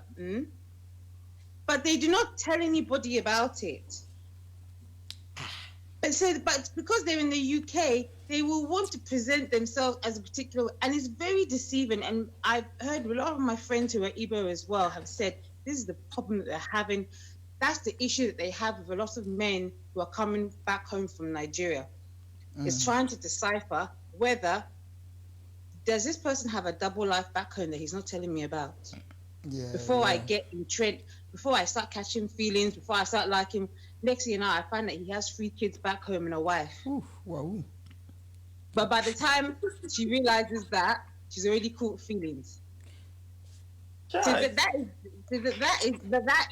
is the cut. I'm saying this as a born and raised Igbo. So, but Lou, can we just kind of these are some of the issues that we are facing here in the UK. Yeah. So Lou, can we dial it back to the point of people having unrealistic expectations? Because I'm trying to figure out how that is true. That is a good point you made. People deceive people. There's a lot of people. I digress. Apologies. I digress slightly, but. Okay. It's okay. You're only. You can digress if you want. No, it's not only. That's Lou. Who called my name? That's Henry. Henry, they don't trust you for this place. They have trusted you. Are you dreaming of me, Henry? Why are you calling my name like that? He said you are only. You can digress. You're calling my name like that. On the former. Okay. Should I go to the last point? Okay. Wait, let me respond. Go ahead. Sorry. Big Mike. Okay, you speak now, then Henry will come after you. 1 second. Big guy. Let me respond. Henry needs to respond to what you said. Now. Yeah, go on. That's what I said. Speak, then after you, then Henry. After him, Henry.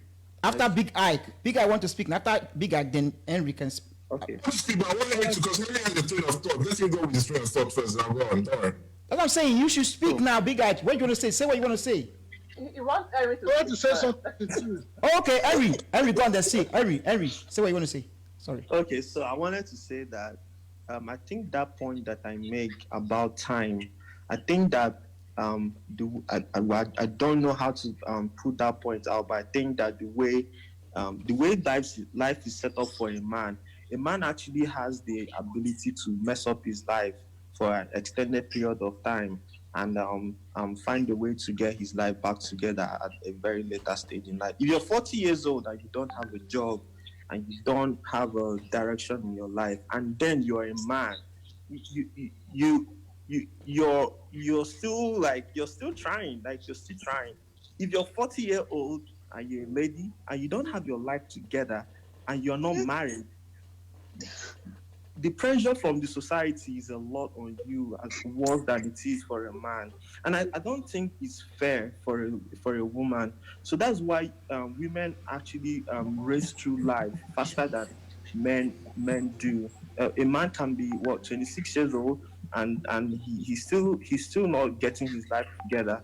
And the society don't put that pressure on him the way they put pressure on a woman, because the expectation is that if you're a woman and you don't want to get your life together, you can marry. And once you marry, marriage feels like an escape for a woman.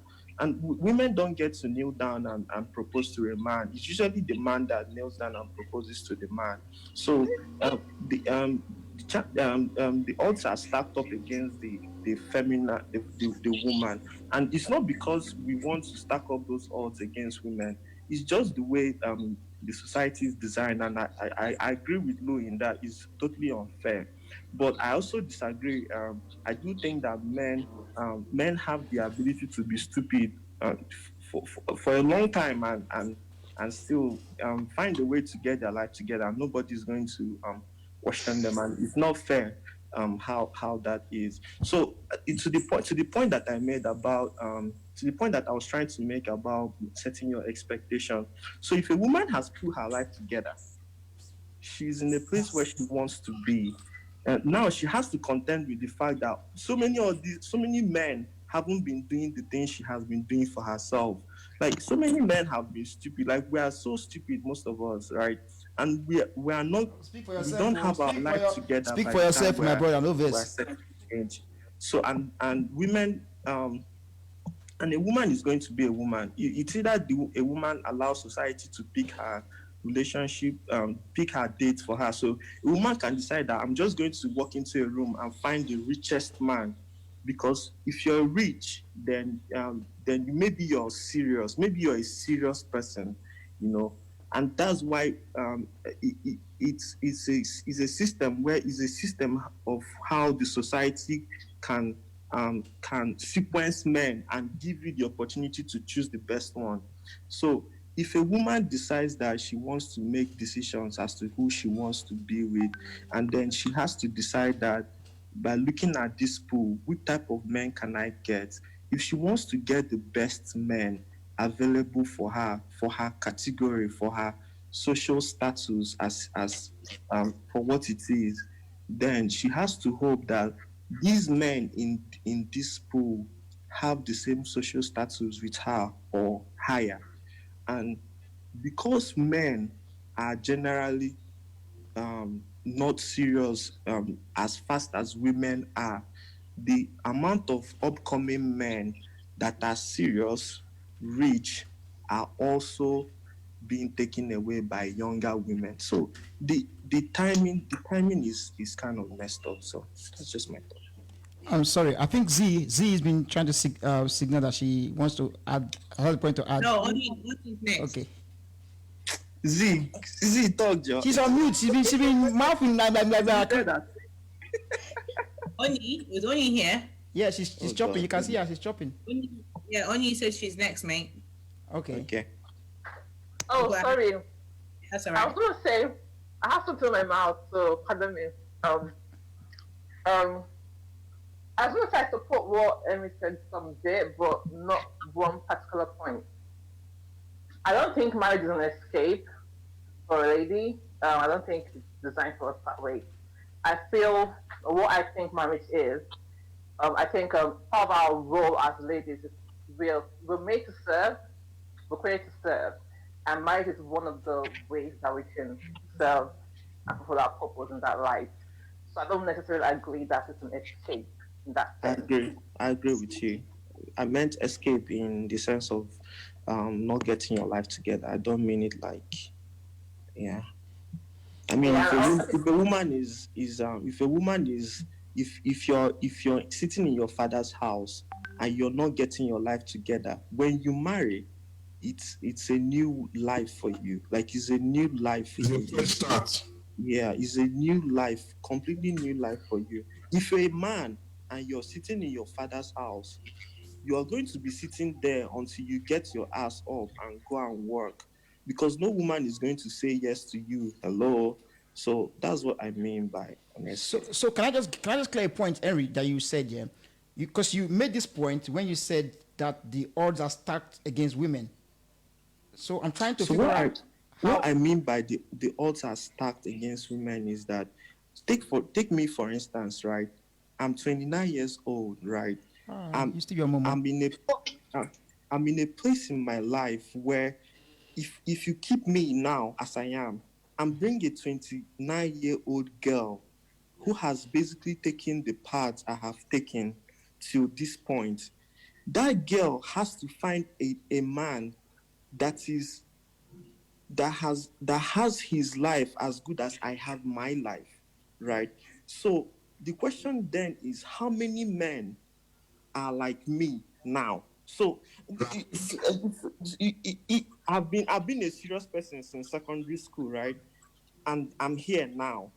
How many men have been having sleepless nights because they are studying till this point like me? So if I'm a girl, I would start looking for a guy that is like me or higher. So serious girls are out there, intelligent, smart girls, and most of them, this is like high conscious Nigerians from wonderful homes that their parents have put them through school, and this is a problem with our Nigerian community, and I think this is where the problem is. So our Nigerian community, Nigerians abroad, so our parents are the first generation immigrants, and then these first generation immigrants, they have this way of training their children to be so good that they are better than the society around them. So we generally have intelligent Nigerian girls that were born abroad. And some of them most of them have their lives together. The problem is that the amount of men that has been in this race with them that should be equal to women or higher is lesser than the men that are lower than them. So if a woman is looking for a mate right now, she has more chances of finding men who are lower or with her than she has of finding men that are higher than her, which it's an oxymoron, right? Because are you trying to, because it makes me feel bad to say it, because it seems like what I'm trying to say is that the more successful a woman is, the harder it is for her to find a mate, because that's kind of what I'm implying, right? And it's true. That's actually what I'm implying. And when a woman at her stage decides to pick up men or decides to, and that's what's going on now. Women are letting go. You know, women are like looking for, asking like questions a woman shouldn't ask. A woman shouldn't be sliding in a man's DM. A woman shouldn't be trying to be the one moving the relationship forward. A woman shouldn't be the one trying to figure out if this man is serious or not. That's the society we are in now. Women are the ones trying to navigate relationships, something that men are designed for, right? But the thing is that very few men are actually living up to that responsibility of having the ability to navigate that relationship.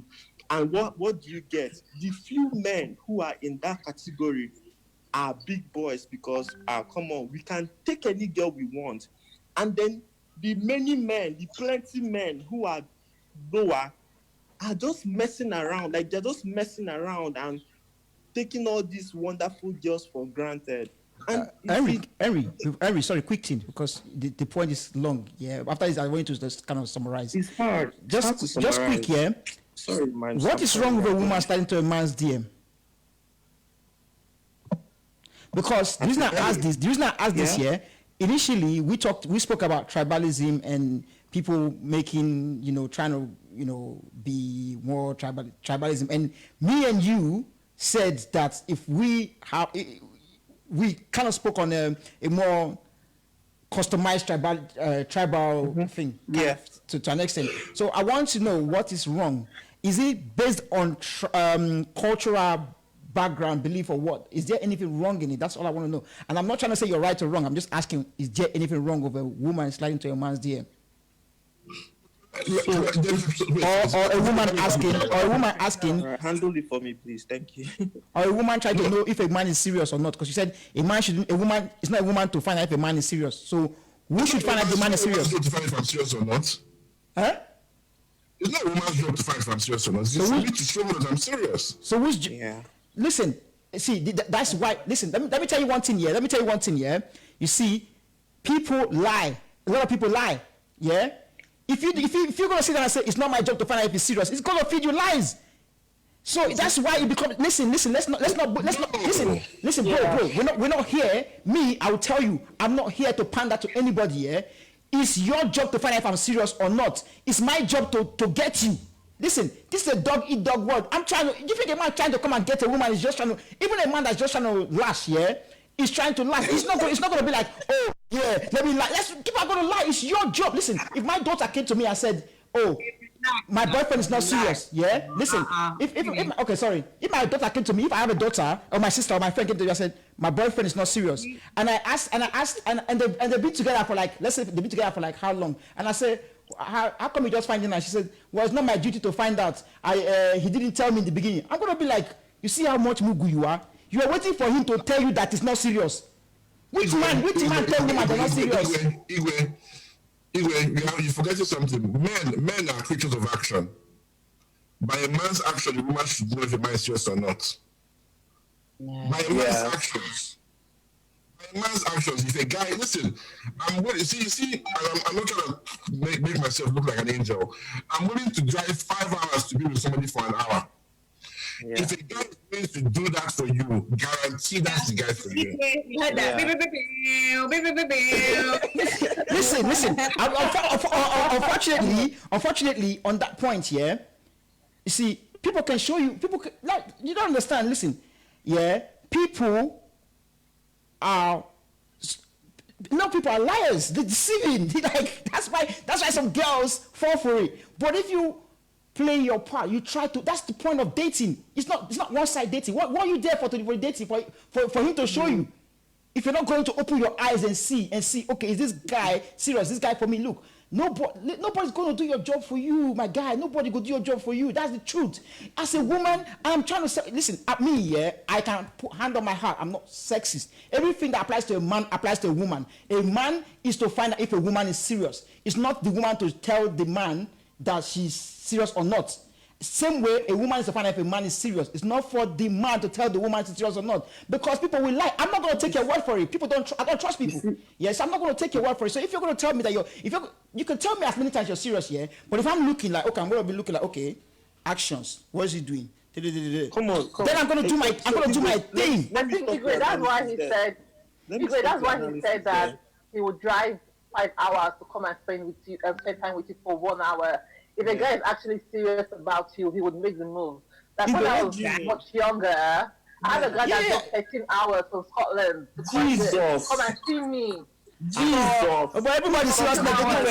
Until that one, let me just say it now. And Chichi, in case you have any girl, in case you have any girl for me, I'm not driving more than 3 hours. Fuck it. There's girls still in this London. I'm not driving more than 3 hours. So everybody have their own preference. So you just like, guys will do what they want to do if they really, really want to. 5 hours to spend 1 hour. I don't think I agree with what Big Ike and Henry said. If a guy wants you, put in the work. If he's not putting in the work, it means he doesn't see you that way. It's a guy's job, not a lady's job. If a guy wants you, he would do it. No, but my thing here is, okay, so it's not who should put in the work of saying that they're serious. Is because the thing he said, yeah, he made 2 points which I asked. He said a girl should not slide into a guy's DM, yeah. Yes. And I asked, what is wrong with that? Because we're in 2020, yeah. Because we have already spoken that, girls should many things are wrong with that. Wait, we will come to that one. Okay, we'll come to that one. Igbo, you've not answered my question. What do you mean for a guy to start? Why would I ask a girl if she's serious with me? Why? That's what I'm saying. That's exactly what I said. I said, as a man, yeah, listen to what I said. I said before I even said that one, let me even say the point that you said. That you said it's not for a girl to find out if a man is serious. Yeah? Yes, it's not. So my thing is this. So that's why I came up with, that's why I brought the question. If it's not your thing to find out if a man is serious, whose job is to tell you that the man is serious? It's your job. You're the man. You decide for yourself. Okay, be doing that. Somebody will. You have not seen guys, Let me tell you, yeah. I've seen a guy that I've been talking to a guy, said, bro, like, we're serious, I'm single. Even most of the girls, even took the girl to go and look for house. Let's go and look for house. I'm not joking. If I'm lying, let thunder strike me. I'm not joking. Yeah? Took the girl, they went house hunting. Everything, And for this guy, mind. Now my guy, he want to test the water of Babylon. Continue. All right. He want to test the water of Babylon. But, you see, the girl played her game right. Yeah? And she found out that this guy is not serious. He's just playing games. Because she played her game right. On my mom's like, I'm not joking. But if the girl was just like, okay, let him show me he's serious, yeah, he's taking me to go and view house, he's telling me this, so I believe it, oh my, you go give her a pack and move on. So let's talk about that, right? Because that's a valid point.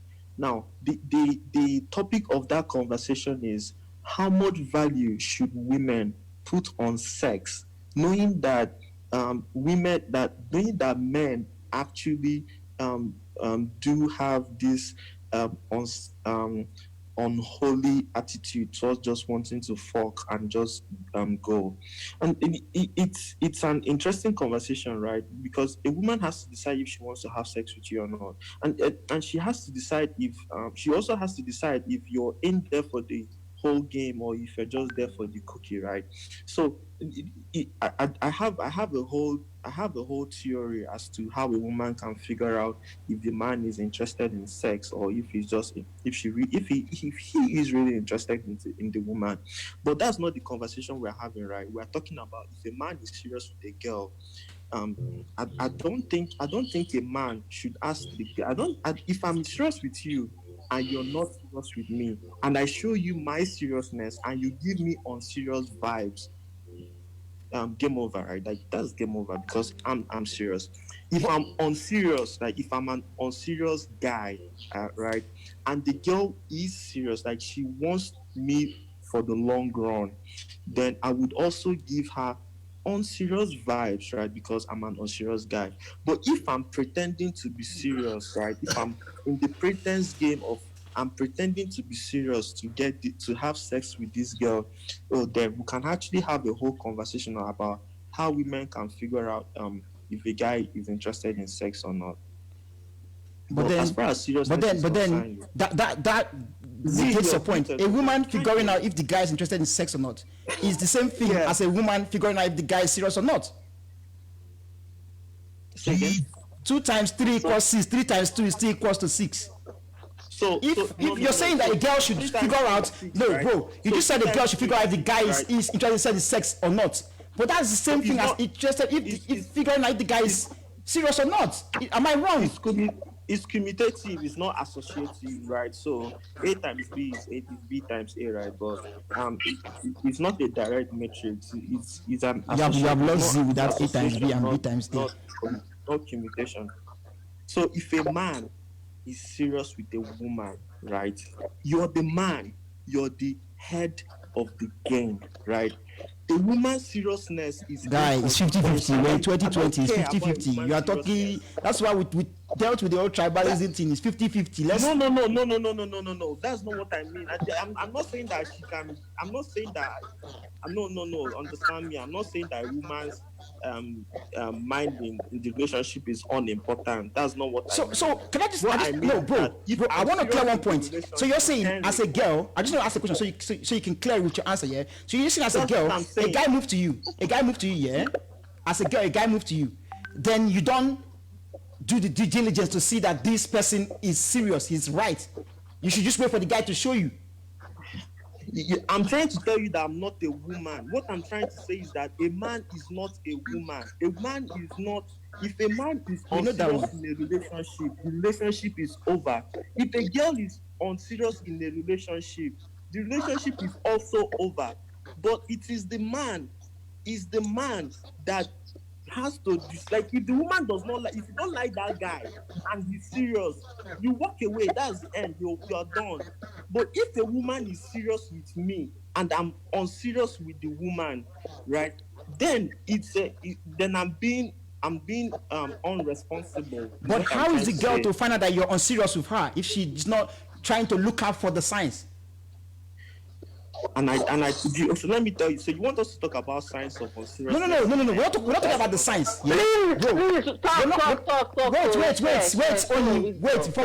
Before we drag this point along, we're not trying to count the signs here. The question is, how would the girl pick up the signs if she's not? Because you said it's not for the girl to figure out if the guy. So if the guy is not opening the eyes, that's what it is. You're doing the job is opening your eyes. It's not like you're going to go and do mechanic work or sow seed or do this or do prayer and fasting. It's you looking, position yourself, looking at what is coming, studying it. That's you doing your job. So I don't think that men. So this is what is happening in the society right now, and I don't think it's fair to men. The truth is that the society is trying to paint this picture that men want to be quote and unquote women. Men don't like to be chased. Men don't like to be chased. Men don't like to be.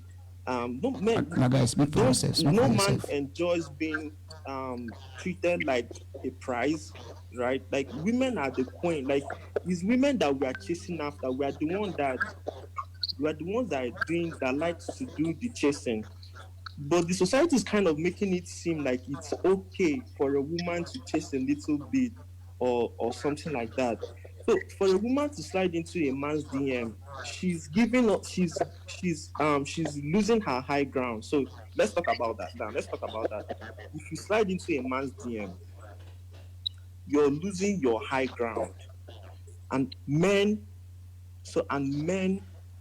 In case there's any girl that want to chase me, please. When the relationship starts, so when the relationship starts, we're the one like trying to get you, and women are the one that have the high ground.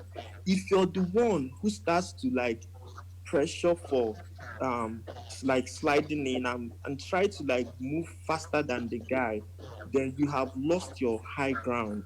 At that point, when you lose your high ground, an unserious guy, even when he's unserious, his unseriousness doesn't matter anymore because now he feels that you're the one who is chasing after him, right? So if you want to know if a guy is really serious and serious, like really wants to have you, right? You have to maintain your high ground. You have to be the one who is always chased. Now, I'm not saying that you can't text him back or have a relationship. That's not what I'm saying. I'm not saying you can't. I'm not saying you can't reply his message immediately, or I'm not saying you should reply him 2 years later or that type of a thing. That's not what I'm saying. What I'm saying is that if a guy is talking to you, you need to keep your high ground as a woman. If the guy is touching you, like he's always being physical, right? He's always like trying to get into your pants or whatever. He's always like bringing up sexual conversation. Then what you need to do so first what you can do is to um pretend to hold it back. Pretend to say like really like pretend to, encourage him, but pretend that that's not what you want. Like hold it back and see how he be like how he reacts to it. So like the story Igwe told about the man that went the length of house and everything.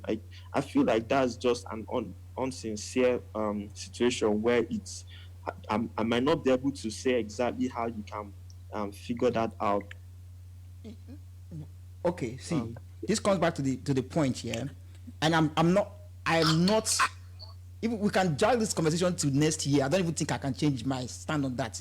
Everybody has the responsibility of doing due diligence on who they want to, who they are talking to, who they want to date. I'm not doing your thing for you, and you're not doing mine for me, because I cannot trust you to now say that you're doing the wrong thing.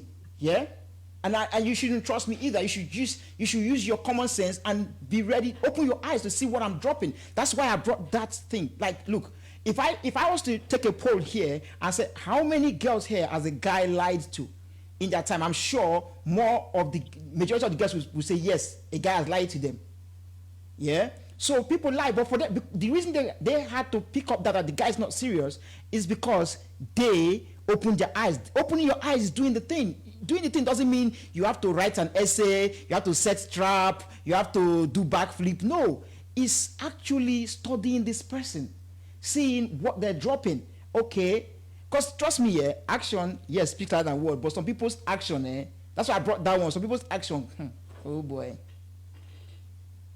You know. So I'll say my mind. I had this. Okay, that's cool. That's cool. I had this girl can we have a lady? Can we have a lady? That's fine, Henry. Can we have a lady to chime in on this, and then we'll move to the last point because time is it has a run. What do you want us to say? Since you that means you have anything to say. No, I think you were typing something. Anything? No, Lou. Wait, yes. I have something to say. Sorry. On a quick 1 minute. 1 minute. 30 seconds. I agree, Igwe. I agree with you. The fact of the matter is, it would be naive of a woman just to sit there and expect for a guy to reveal anything. Look, if a man wants something, I've realized in life, if a man wants anything, he will go above and beyond to get what he wants. Okay, if he's saying a lie, he will go above and beyond to maintain that lie. Okay, to the point where he himself will start believing thinking it's true when actually it's a lie. There are men out there who, they have wives, families, and whatsoever, but they will happily go and drive how long just to get that one thing, and they will cover their tracks very well. So yes, you do have to do that due diligence and actually look for the signs and actually look at how this person is moving. Because I'm definitely in the UK, like everyone's not always that forthcoming. Same with women as well. That there are women as well who portray themselves to be one way, and that's not the case at all. So you know, and it's communication at the end of the day. I don't think that we're at a stage where we can't talk and be open. I don't like to think of Igbo men as not being able to communicate and just being these burly prehistoric figures where we just have to sit there and look at each other, try and do mind games. No, talk. You know, you could be able to have that conversation. All right, thanks. You know, thanks. And if you can't have a conversation with a man, then that's the problem. All right, thanks, Lou. I think I want to say something in regards to the sliding of the DM. I don't personally agree that a lady should slide to the DM. I feel like guys are meant to chase, and when they chase you, it makes them value you more. If you're giving them if you're putting yourself as a prey to them to just take it, they wouldn't really put so much effort into that because it's not what they really wanted. They just basically threw yourself at them.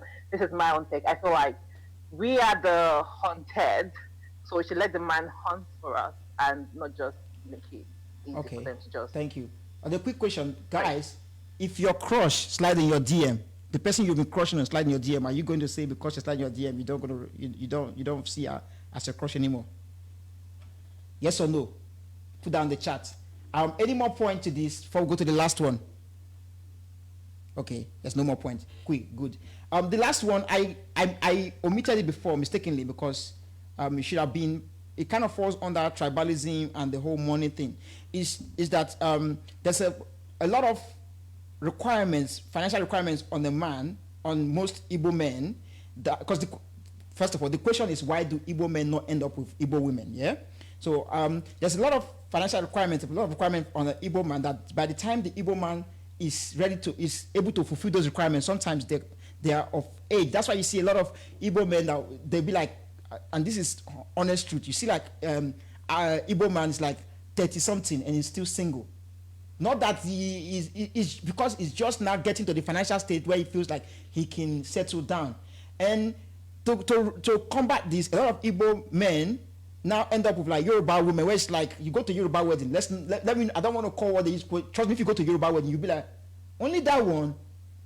Oh, that's all they do. They don't even, the requirement is not that big. Where with an Igbo one, you have to.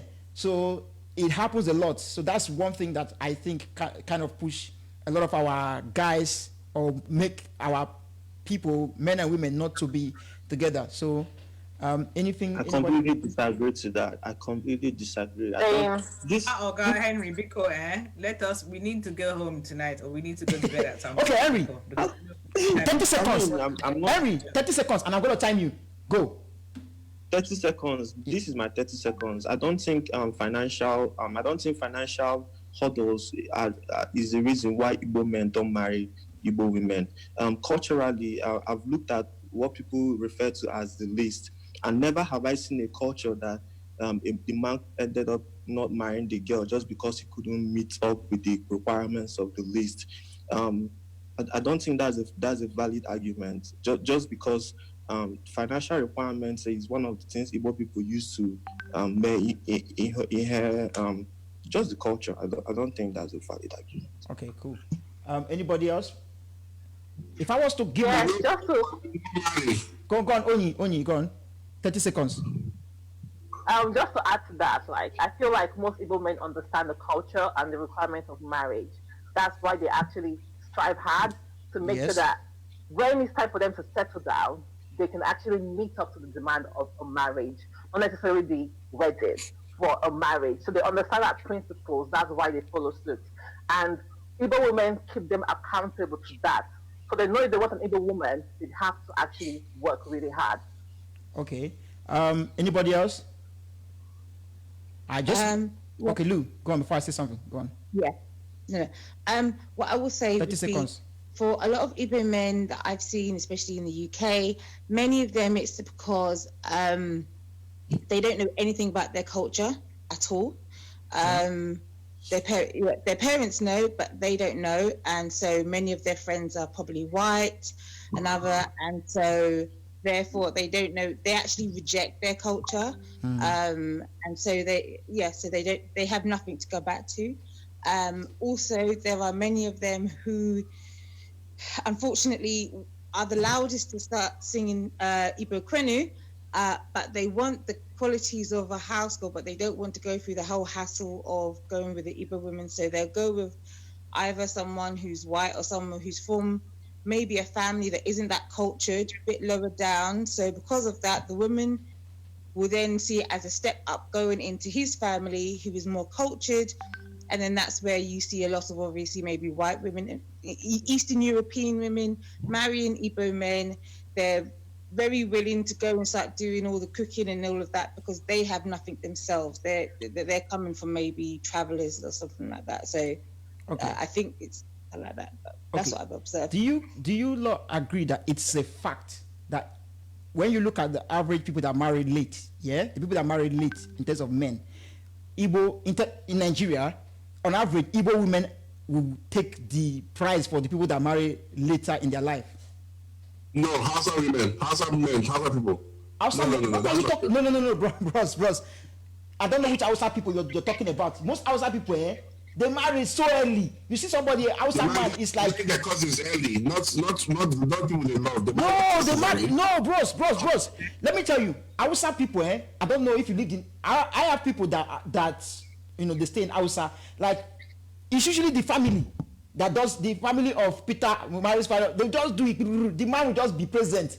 Unlike an Igbo team, we put a lot of things on the man. Yeah. So if you look at it, bro, go and do the research anyway. This one, me and you will argue this one. Go and do the research anywhere. Igbo men marry the latest. Like, you see an Igbo man, 40, he just married, and you see his son, 2 years old. But he's not marrying late just because he can't pay for bride price. Bro, he's trying to be ready to before he can get married. The readiness here, it takes a lot. Do you understand? The readiness is he wants to be ready and be financially stable for himself. That doesn't mean he's not trying. That's why I said the requirement. I didn't say the bride price. You didn't hear me say the bride price. I said the requirement of a man to get married. Yeah, it's not just the bride price. That's just one part. Dowry is one part. I'm talking about the readiness of if a man was going to go married, they're going to be asking this question, that question, before to see if he's ready to get married. What does he do? How much does he earn? What does he do? Even the girl would have done this. So the readiness for a man to be ready, Igbo man, it takes a lot. Most Igbo men, and that's why a lot of Igbo men today, I know a lot of Igbo men that they've diverted to marry Yoruba or marry Bini, marry another place. I don't think it's wrong, Igwe. If you're going for a journey, you need to prepare. If you're going for a journey, you need to prepare for that journey. I'm not saying it's wrong. On guard. And listen, I'm not saying. So if a man knows what it's going to take for him to be in a marriage, not wedding. Okay, I think that he needs to prepare to make sure that he's accountable to the welfare of his family. So that's his wife, his children, and his extended family too. So that's why they have to work really hard. I don't think it's a bad thing. I think there's one point that's been missed here. We're not talking about the people that end up with Igbo men. Igbo men that end up with Igbo women. We're talking about the ones that don't. Why do they not? That's it. Yeah. The ones that do. Yeah. They know they did it. The ones that don't want to wait that long. That's what I'm trying to say is one of the points. They don't want to be like, I need to make 10,000, make this. Let me answer that. So, like now, I grew up in Lagos, right? I lived in Lagos. We have a lot of Igbo people that live in Lagos as well. And integrate with a lot of people from different tribes and different places, right? So if you're going to get married and you're close to somebody from Kogi State and you like that girl, you probably marry her because you lived in Lagos and you met a lot of people. You know what I'm trying to say? So you wouldn't see it as a big deal marrying an Igbo person because you've known this Kogi person for a very long time. Yes, that's the point. If I'm using that as an example, I would say based on where you're located, influence who you get married to, and it has to do with people not marrying Igbo or people marrying Igbo. Okay, so that's okay. Oni, that's a fair point, and that is one of the reason. That's another one reason why Igbo men don't end with Igbo women. However, that's not the point we're dealing with. We're dealing with this point. You understand? Like I listed a few points. So that is a point. I could have put that. Granted, I didn't put that on the list here, but that's a very good point. Where you live, your society sometimes determines who you end up with. Because I live in London, it's a very multicultural society. If I've known, like I told you, 98 or 99% of my friends are Yoruba. If I meet a Yoruba person and X equals Y, Y equals Z, boom, bang, boom, that's life. But if if I'm living in, for example, I'm living in Enugu, or I'm living in somewhere in the east, more often than none, I'm going to end up with an Eastern girl. But this point that we're saying is that in the terms of the requirement, like when it comes to it, okay, I'll rephrase it a little bit different.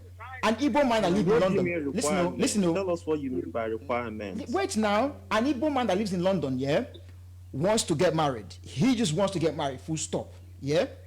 Now there is 10 girls. Let's just say there's 10 girls. There's 10 girls. 3 of them are Igbo. 2 are Yoruba. 3 are Hausa.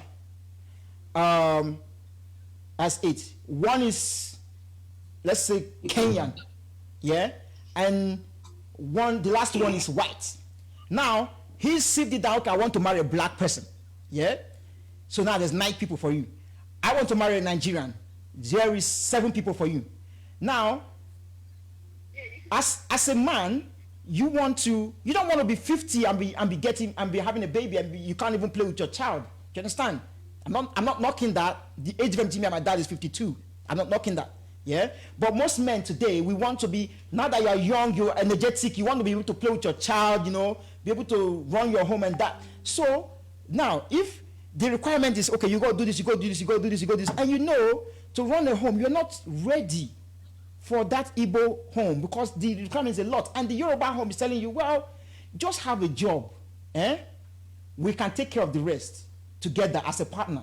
Just have a job, have financial job security, have job security, and we can take care of the rest as a partner. And then the other girl, the Igbo one, is telling you, oh, you go have this, you go have that, because you go take care of, one sec, big man, because one sec, you guys speak, because you go take care of my family, you go take care of the standard, this, that. Who are you as a man going to go for? If you already let's say you like them equal, because we're looking like everything else is cool, but that's just the point. You're going to go for the one that gives you, like, come on, bro. So I understand when. Go on, sorry. Bro, you see, this is the problem. Right? You have not created this little narrative to say the Yoruba girl is the one that's saying, oh, you know what? No, I'm just giving pause. I'm just giving an example. That's why I used 10 girls. I'm not saying Yoruba girls are always like this or Igbo girls are always. I'm just giving an example. Do you understand? I'm not this. As far as I'm concerned, it is a man's job to protect, provide, and procreate. Now, if you, as a man, sit down and assess yourself and say, I don't have the financial stability to be able to make sure that if my wife decides that she doesn't want to go to work, I can handle the bills myself, that we will not suffer. If you can sit down with yourself and say, I don't have the ability to do that yet, and it will take me a few years to get that money together and be able to have investments and put things together so my wife can come to this world and my kids will come in and not suffer. Bro, it's not a requirement. It is me saying that that is my standard for myself. Yeah. It's not me saying, I'm not ready to get married. It's me saying this is my standards for myself. And once I achieve the things I want to achieve, then I can go and find the person I want to be with. Okay. I mean, it's no harder to marry. Hold on, next. Double chief for. I think double chief's yeah, double chief. Okay, so for that type, so I'm a young person, just know that. So I may come with like a child's perspective, but it's still like, even for like Igbo men, even if they want to grow, they always have that personal goal that they have. I want to do this before I get married. But also, there's different type of Igbo men. So there's Igbo men, like if I'm dating her, we've been in a relationship. I know that this is what I need to do to please her parents before her parents will even give me the blessing to marry their daughter. So I may not have to be financially stable to the top, but there should be a limit to what I need to do in order to please her parents, for her parents to allow me to marry their daughter. Because I'm big on building in the relationship, growing in the relationship. So I don't have to be self-made everything before I get married. If I have something that is good enough, and then once we get married, I can grow with you, I'm okay with that. So maybe because it's 2020, we also have to get the mindset of most Igbo men, they want to accomplish this, and this. But for me, getting married at a later stage is not something that I've seen. Like it wasn't until I went to Nigeria this December that I found out how old my aunt is, and I'm like, wow, you're not married. So to me, I'm like, age is not on everybody's side, but still, and most of the girls that I knew, like they were like 30 and this, the reason they weren't married because they're still in school, medical school. They want to graduate first before they get married. So everybody has their own personal goals that they're trying to achieve, but that should not be a delay on whatever you want to do. Okay. Chief, I really need you to tell me what the hurdle is. No. So there's a lot of listen. Yeah, just like Onyi said, yeah. As an Igbo man, when you, and I'm using her example, not saying that that's what all the people all they say. As an Igbo man, before you go get married, you go know that you go take care of the family, you go take care of the extended family, this, that, and the third. As an Igbo man, bro, listen, I don't. Before just a little bit of assignment here, I want you to actually hand on heart. Don't forget thunder is on the corner. It's around the corner. Go and ask which tribe marries latest in Nigeria, and they will tell you. If this I'm wrong, I'm wrong, fine. No. Pardon? We know it's the Igbos that marry last, the men. We know that. It's not a secret, bro. So, but these days people don't want to marry late. That's what I'm trying to say. If you don't want to marry late, what do you now do? You go for the person that's willing to accept you the way you are. Igwe, I just want to say something as well to that. To this your point, like when it comes to like Igbo not marrying Igbo, what I think is that they sort of like when something is close to you, you. Go on. I think we've lost her. I can't hear anymore. I think her network knows that she was about to chat shit. I'm joking though. No, she's my girl. She's my friend. She knows I'm joking. Yeah, but right, cool. So she asked what she said. She doesn't know where I was going to. But it's just a simple thing, yeah. And this is not a point that is come from only me. Do you understand? Like, it is what it is. Just go out there and ask. They will tell you. Guys will tell you. It's not even a hidden thing. As I said, I probably would have put this with the whole money and tribalism, blah blah blah. But I think kind of takes its own point. I think let me say this thing for you, because I actually kind of thought about what you just said, and I think I understand where you're going to. I think what you're trying to say is that the Igbo culture kind of puts this pressure on an Igbo man to get to a certain stage in life before they marry. Bam. And maybe that requirement is not put on the Igbo Yoruba man. So I think maybe what you're trying to say is that Yoruba family is more likely to pay for your wedding. So a Yoruba family is likely to sponsor the wedding between their son and their daughter, just because the son just graduated from school and he's still trying to get his life together. So just trying to get your life together isn't something that an Igbo man will naturally do, and be like an Igbo man will not still be looking for how to get his life together and be talking about marriage. And that's something someone from another culture can do. And maybe that's one difference between Igbos and other people. Okay, next person. Anybody else? Because I don't talk too much. Okay, well, I was just going to say, Henry, 30 seconds. Enough, so, I kind of agree with you a little bit with that. With other cultures, let's say, take the pure example of marriage. In other cultures, if an Igbo guy wanted to go with, I don't know, someone who was maybe Jamaican or somewhere there isn't, they could easily say, okay, do you know what? We're just going on a wedding, just ourselves. We're going to elope. Let's get on the plane. Let's do this ourselves. Let's have 3 best friends and it's done. And the wedding doesn't cost that much. And, they had a good time and it's beach and done. Whereas if an Igbo man is going with an Igbo girl, with the wedding, they have to do the whole list. They have to do all of those things. They have to go through all those things. And that in itself, can be very taxing. It can be obviously, and I've seen many Igbo men who said, you know what, I don't want to go through all of that.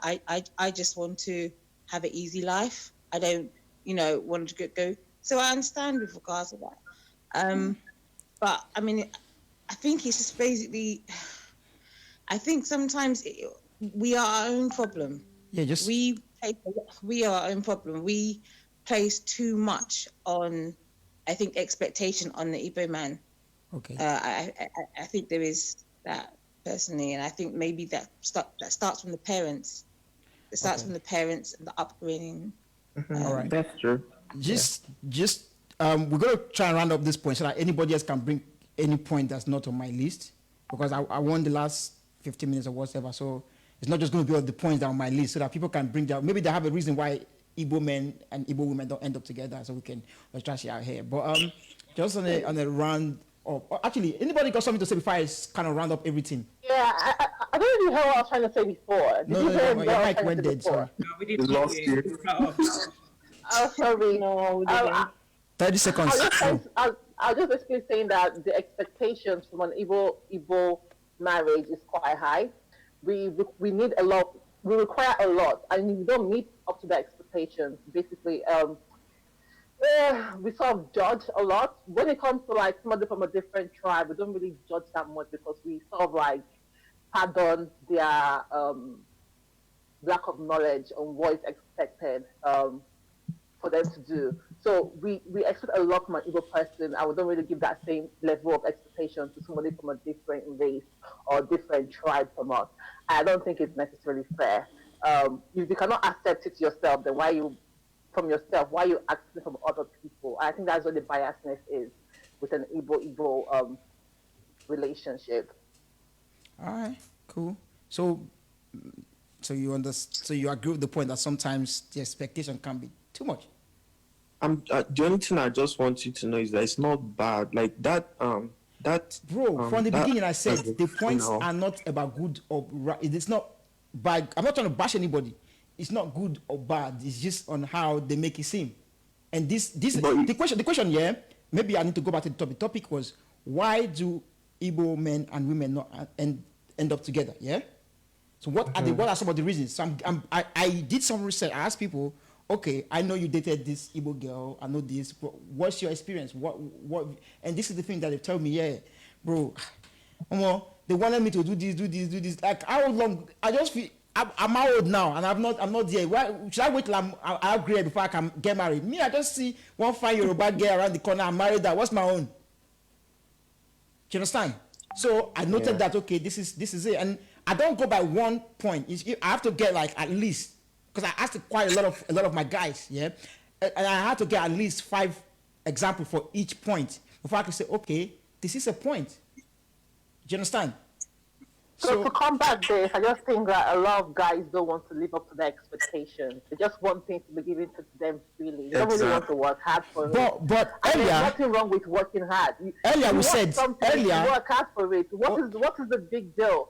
If you meet an Igbo woman and you want to marry an Igbo woman, why can't you live up to the expectations? Only two things. What is wrong with doing that? Only two things. There's nothing wrong. Two things. Earlier we said. So if a Yoruba man cannot deal with an Igbo woman, he should not go there. Don't tread on the water that you cannot tread. Don't go on the water you cannot tread on. Go on what you can manage. That's why I said when it comes to Igbo relationship, I feel like it's only an Igbo man that can understand an Igbo woman. And if the man does not want to put the work, it just basically means he's lazy. You know, he's living this 2020 mentality. So if it's not for you, then that's it. Why are you complaining? A lot of lazy people don't want to do the work. There's no you're missing. There's no complaining. The question was, why did they not end up together? Simple. Because like you said, if it's not for you, move. He moved. So why did he move? That's the question. For them to do their work, it's too much for them to do the work. Yeah? Only two things. Initially, Igbo women are classed as Oriaku. There's a reason why they are Oriaku, because they are the pride of their husband. See their husband has worked two things. On them. Only two things. Initially, we said that nobody wants to suffer, Abi. Yeah? So if the man thinks like this is too much for him, he left. The question is, why did he leave? We're not saying what is good, what is bad. So it's not bad. No, bro. I said, bro, you know. It's a Only, it's not about lazy though. You're missing the point. It's not about lazy. People have what they want and what they don't want. You understand? And the second point I want to make. If you cannot live up to the expectation, it should go. No argument. Only the second point I want to make. The second point I want to make is. The second point I want to make is this. It's a bomb backlash. You say what? You just say it's a bomb. Only. You just say it's a bomb. Start calling Oni the stallion. No. Actually, you know what? I was gonna give you 30 seconds here, but actually let me address that because you just said if the man doesn't want to wait till he's 50 before if he can achieve it is a bomb. That's a lie. That's a total lie. And this one, I'm gonna get a bit personal on this here because at the end of the day, I've seen guys here. I've seen guys who are wait, pause, only. I've seen guys here who are struggling. Yeah, this is UK. Let's not act like we don't see this. I've seen guys who are struggling, trying to make ends meet. Do you understand? At the end of the day, if they're telling you to bring everyone on earth, listen, sometimes here, it's not even that you don't have it. It's because, man, I've worked so hard to get this. You're not telling me to come and change your family. I like that, get it. But why would I come and change your family? If you are not married, listen. No, bro. No. Listen. It's simple thing. No, only this one. Me and you will argue this one. Even at times when we argue today, because at the end of the day, the point that Lou made earlier, talked about its communication. Right? No, you're saying okay, it has to be Oriako, it has to be this, but okay, fine. Fine, Oriako. Can I land? Calm down now. No, because no. This what you're saying that if a guy cannot afford this, is a bomb. No, it's not. It's not. Everybody, listen. All fingers are not equal, yeah. All fingers are not equal. Just because you want something, don't mean you can't kill yourself on it. And if you that's why if they know they cannot afford that, they've moved on. The question is, why did they move on to another tribe? That was the question. I was trying to say, yeah, with what Lou said about before when it comes to communication. I don't drink again. A lot of Igbo men feels like they have to do it down to the T. They have to work really hard and forgetting to communicate with this woman that basically interests them. I don't know who is laughing, but anyways, yeah. So if you don't, I'm laughing at you. I'm laughing at you because I'm shaking. No. It's a private joke. They're laughing at me. They tell me to drink water and calm down. Okay. Yeah. So when it comes to communication, right? A lot of Igbo guys feels like they have. Let me even go and carry water. I'm hot safe. They think one is better than two, without knowing that two is actually better than one. What you think you can do by yourself? All this Oriako that you've been shouting, Oriako. Which Ako are you even going to read? Which Ako? Better don't go find job and be working and tell me Oriako. You will see Oriako in your eye. Go down now. Are we fighting? Finish your water. Finish it though. Finish that water. I drink ice water. 1 full liter. Their father. No, but I love this whole talk though. I love this. It's fun. I love it. Like, look, on the real though, listen. So what I was just basically trying to say is that a lot of Igbo guys have the mentality of one is better than two, without knowing that two is actually better than one. You run fast when you're yourself, but you run fast when you're running with somebody, and they feel like they need to do the hustle by themselves first before basically marrying, and that is something they don't really find it easy to communicate this with the lady. So if a guy, I feel the guy should actually communicate what his drives are or where he's basically headed to. If a girl was actually reasonable and down to earth, she would definitely support him to make sure he achieves his vision. But the question is, if I'm supporting him in his vision, would the guy stay with me? Would he be faithful till the end, or would he move on to somebody who he thinks just sparkles or came out from nowhere? I think that's the sort of question that most girls would not want to stay. And if you're not supporting him, and you're just being Oriako, you should then, that means he can then go and do whatever. Because you're saying if you're supporting him, you should be faithful. If you're supporting him, you shouldn't be faithful. Okay, no problem. My guys in the house, we are hearing this one. If she's doing Oriako, go and develop. Oriako. And I know what it takes to be an Oriako. And I also know how to support my man in endeavors as well. Okay, please, explain. Oni, please, actually, forget, just quickly, explain what it takes to be an Oriako so that we can understand. I want to learn as well. What it takes to be an Oriako. What's an Oriako to you? What does Oriako actually mean for the rest of us whose Igbo is not that Okay, strong? Oriako is somebody who comes to eat wealth. It's not. He comes to eat wealth. He comes to eat aku is wealth. Oriako. He comes to eat wealth. That's a thing. Wealth, chopper of wealth. Oriako. Yes. Chopper of wealth. Somebody that come to munch. Here to go. Can I say something? Wait, 1 second. You say, but sorry, Big Eye. I just want only to quickly explain what it takes, because she said she knows what it takes to be Oriako. Let Big Eye talk. Let Big Eye talk. No. Wait now. He will say, but I don't want to miss the point. So you say what it takes to be Oriako. Because maybe I got it wrong. That's why the reason I want you to say is because I got it wrong. Yeah, and I don't want to have it wrong going forward. I want to know that I'm actually talking facts. I don't want to be chatting by witness. Carry on. Let me drink my water. I'm about to drink the water. My own definition of Oriako is subjective, right? So it's based on the definition between me and the person I'm currently dating. I'm going to what's it called? I'm gonna be a glorification of his hard work. He will see his hard work, regardless of him not doing anything. He will still take the glory of people not doing anything or even doing everything, right? Like I said, it's subjective to me and the person I'm currently or will be staying or married to. That's my own take. You haven't made any point, please. It means something different to you. It will mean something different to me. So to me, it's very subjective. I'm a hard worker. I'm a home builder. I'm also a person, looks good, likes to look good, and every single thing. It's not that. Hold on, Cheryl go to Camland. Okay. Hey. When it comes to, I'm actually going to support her. I will go support her. Go on. When it comes to supporting his vision, I know how to do that. When it comes to When it comes to spending his money, I also know how to do that as well. When it comes to making him look great, I also know how to do that. That's no problem. Whatever he wants me to be at any given time, I can do that. Okay, so is that so? Let me just get you. So you're saying an Oriako is somebody that is whatever their husband wanted to be. I said it's subjective to me. Okay, so an Oriako to you is somebody that is whatever her husband wants her to be. Is that what you're saying? No, she said. No. Sorry. No. Bro. Let her say it. I want her to say it. Let me explain. No. No. I don't want. Why would I go for a third party when you're here? That doesn't make any sense. You explain it to me. I want to get it. No, Henry, please. No, Oni, you say it. You said it. Henry's not in your mind, so you say it. Explain your point. Henry, explain. Moving on. Anybody have any other point, please? Because let me just say this, yeah? Yeah. Hello? Go ahead. Yeah, we're listening.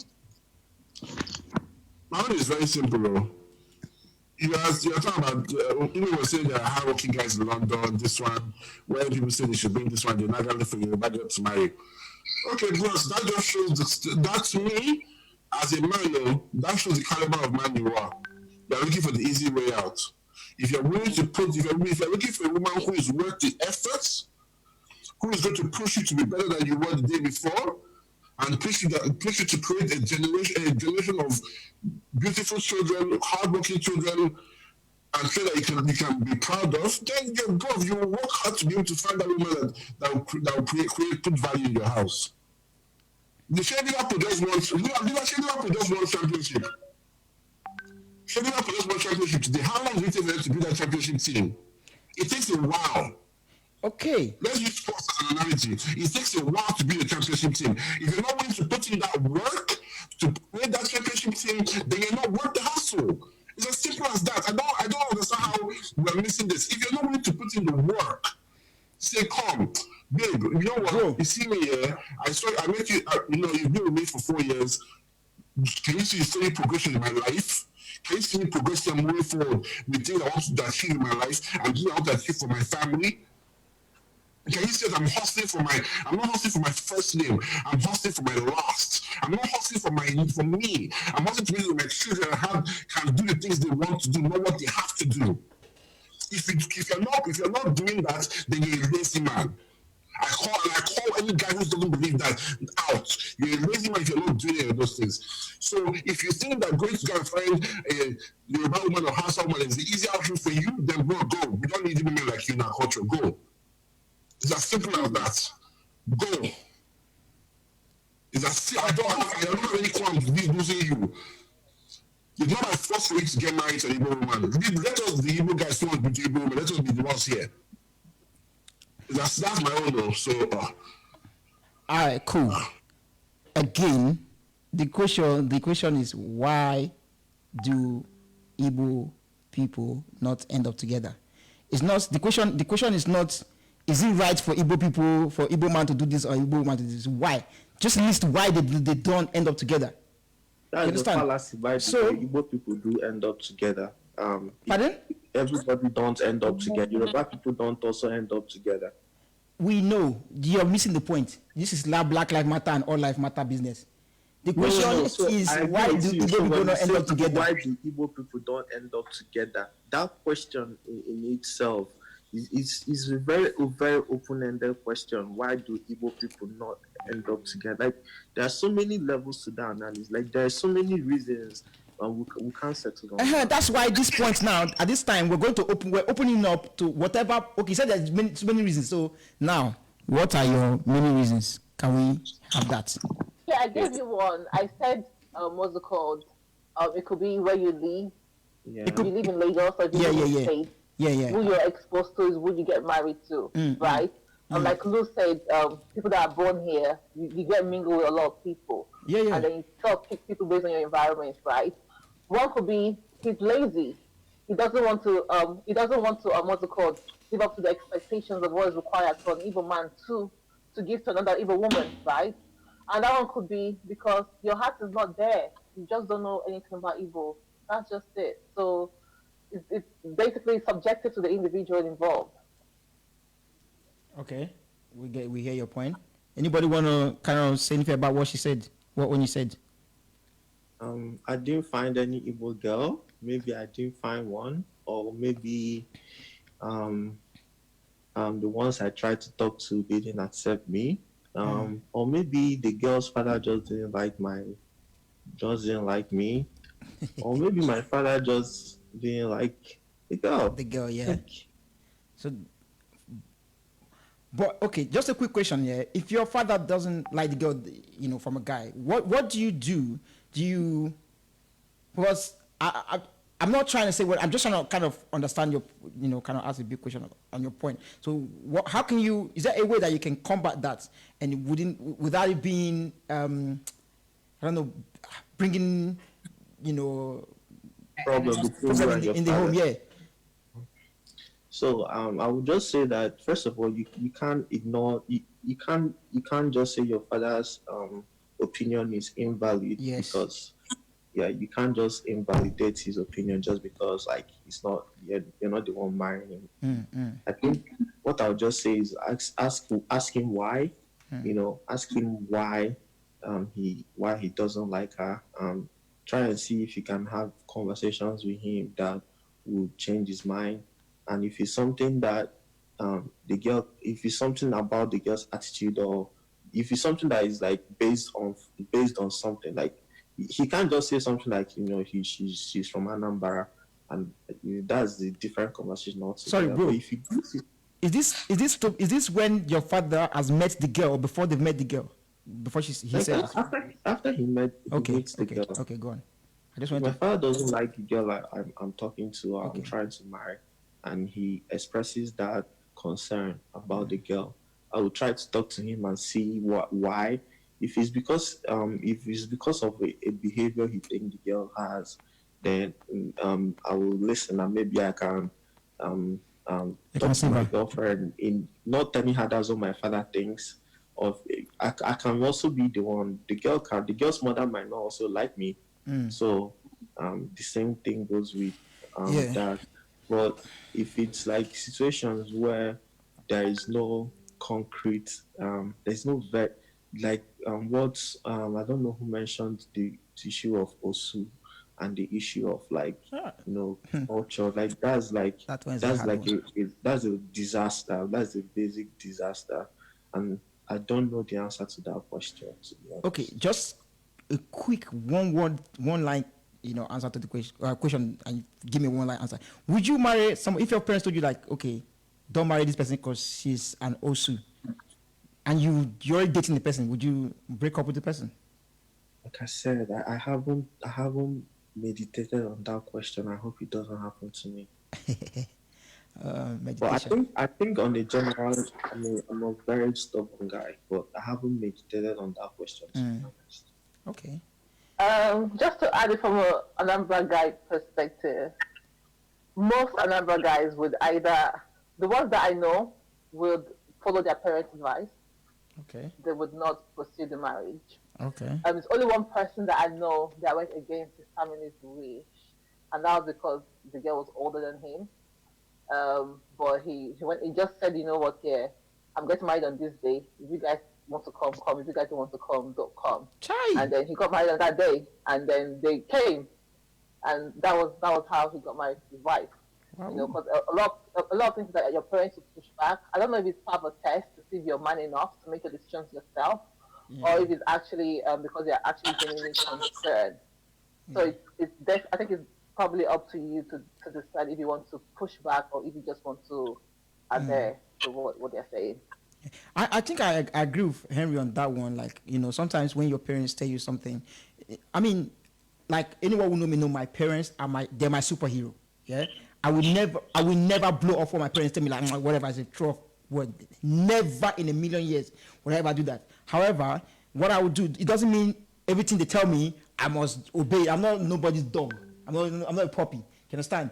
But if they tell me something, I would kind of meditate on what they tell me. Like kind of see I will try to see look at it from that perspective if it makes sense.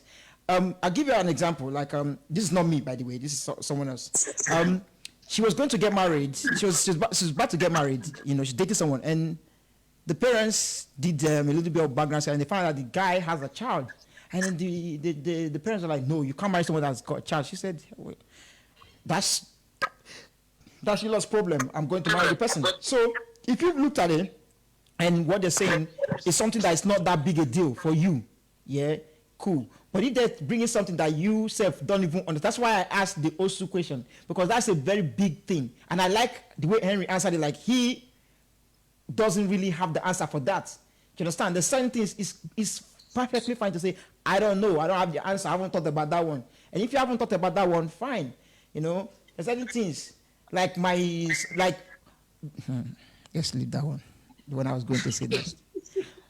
Wait, can you guys do a rewind on the Osu thing, because I think I was on. We didn't really touch on. We just said, would you marry an Osu? That's it, and he said he doesn't know. That was it. We didn't really.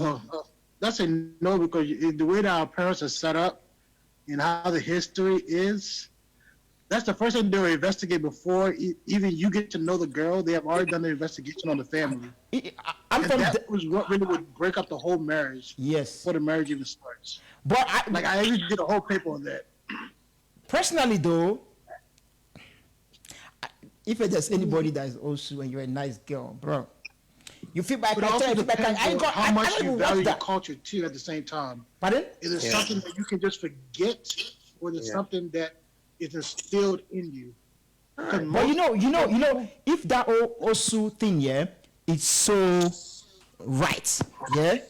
Do you know that whole thing has been banned? Yeah, it's been banned in certain communities. It depends. Your community. No. I'm saying the whole idea of Osu today, they have banned it. They stopped it. Like the kings came together. I think it's 2 years ago, if I'm not wrong. They actually said no more. They're not doing this whole Osu business again. You know that, right? So that's why I say, if it's so right, why would the traditional rulers come and say, okay, we're not doing this anymore, this is actually wrong? So again, just like Henry said, we might not have the answer. So hey, but let's not go on the Osu topic, please. That's a different topic for a different day, please. You know, the question was just, would you marry? You wouldn't marry? You don't know? Fine. Anybody else have any other reason that they think that is a reason why, you know, our men and our women don't end up together? Anybody? I have something to say. Guy? Okay. Go on. Okay. I was thinking Igbo women. Sometimes for Igbo women, it can be the case that for a number of different reasons, and I don't think it's to do with age. Sometimes some women, Igbo women, because they don't maybe have any ties to their family, or the expectation is for them to, to leave the family anyway, and they don't want to fall underneath they don't want to fall underneath this umbrella of, it sounds really bad, of being a house girl, or being in that type of umbrella. Many of them decide, you know what, that Igbo life is not for me, and then they decide to go with Callum or Brian or where they don't have to do that. It can be both ways. It could be an Igbo woman that's very successful, very strong, and she feels that if she's trying to go with the Igbo man, she doesn't want to be competing with someone. If she's in a good high-flying job, she may feel that to go with the Igbo man, she'll be at clashes with them. So if she goes with someone from a different, they will, I don't want to say respect her, but she doesn't feel that she'll have that clash with them. In fact, they probably will embrace it more. The fact that she's in that high position and there's more compromise with it. So I've seen a lot of Igbo women who have said, you know what, and even women in their 20s said, you know what, I love my culture, but this is not for me. The whole marriage thing is not. So that's why many of them just decide to go. They can either go with a Yoruba man, because from what friends of mine who are Yoruba have said, they find Igbo women to be very desirable because of the fire that we have, the ambition that we have, and the fact that we are very, very committed to the home, much more than Yoruba women are. So that's where they actually. And I've also seen in terms of people from other cultures. So that's just regarding women. In terms of the men, sometimes you may have men who, if they're not the eldest in their family, and maybe they have 4 brothers or so, and they know that they don't have any position of authority in their family, or they know they're not really going to have like any inheritance or anything, they may feel like, well, there's nothing really for me. I'm not so let me just go and do my own thing. And sometimes the family just allows them to do that. There's no pressure on them. Many times the pressure is put more on the oldest son or the second. If there's got siblings afterwards, there's no pressure on them. So for them, it's, well, do you know what? Let me just go elsewhere. I don't have to go with the Igbo women. And and many times the family are like, okay, it's just him. He wants to do that, explore. So long as the eldest boy and the second one, they're in good jobs or whatsoever, they can happily say, this is my son. This is Emeka. He's a doctor. He does everything else. But instead, they'll leave Chikezia or whatever, who's the youngest, because they'll be like, he's the youngest. He's the last boy. He's not doing anything. So, that's just obviously just my take with regard to that. But, sad but true, sad but true. And a lot of it happens in the UK as well.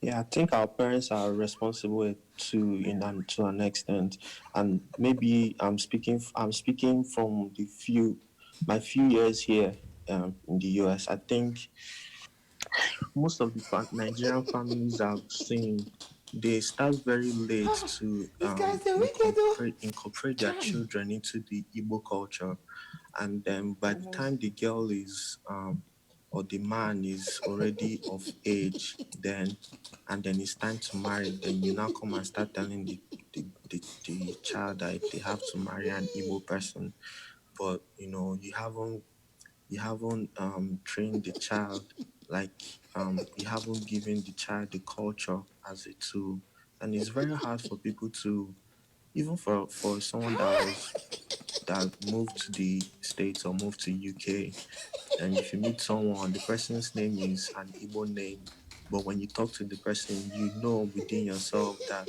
you and this person are different, and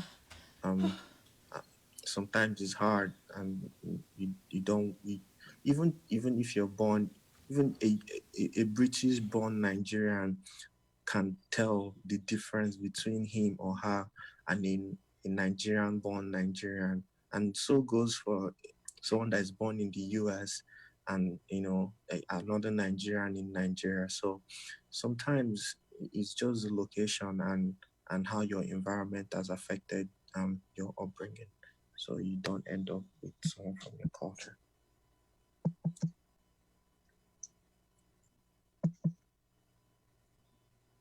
Okay. Are we wrapped up? Yeah, I think Igwe is muted, but he's talking. Sorry, I was in a former schoolmate chat group, and I was laughing so hard I had to mute myself. Oh my God. That's jokes. They're doing so. Okay, I'll just give a quick. They're doing giveaway, and it's my classmate from Nigeria. So they're doing giveaway, and then they said the first person to type, they put a number. I think they put like 1725 some numbers on the thing, would win the recharge card. Oh my! And type it uninterrupted. People are wicked. I just couldn't stop laughing, man. The way the people are just, someone will type 2 and somebody will type 7. Number that's not even in the thing. People are wicked. But anyway, I still heard what you guys were saying, and it's a good point. You guys raised a good point. Am I still muted? Okay, you guys can hear me, Abby. Okay. You guys raised a good point. Good points. Not sure if there's anything else I want to add to that. I mean, there's a reason, but I think the next, what we will say next is, kind of like, how do we now, combat it? How do we fix it?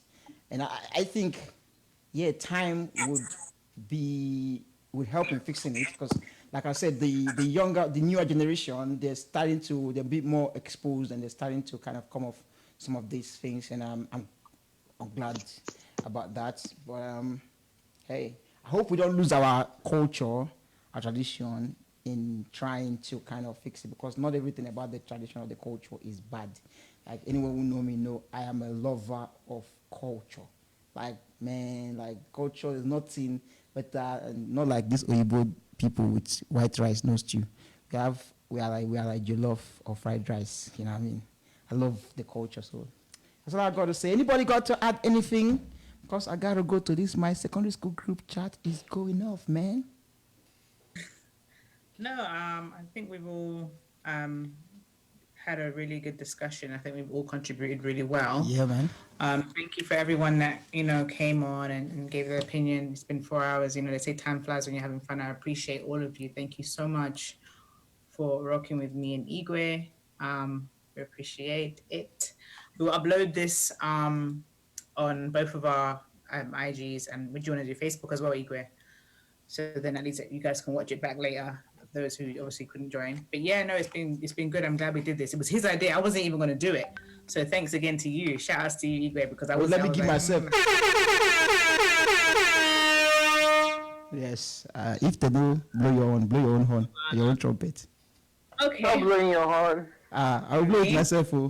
I'm my biggest fan. Don't forget that. And so you should be. That's excellent advice. So thank you guys. This has been so enlightening. I've had such a great time. Thank you so much. Yeah, we should do this again, though. We should do this again tomorrow. Go ahead, DJ. So I said we should do this again, and let me put some more music. Let me put some more Oweri. Arabanko, ayo, ori my, oh felasi, younger mama, because na bingo na gotaya, egida.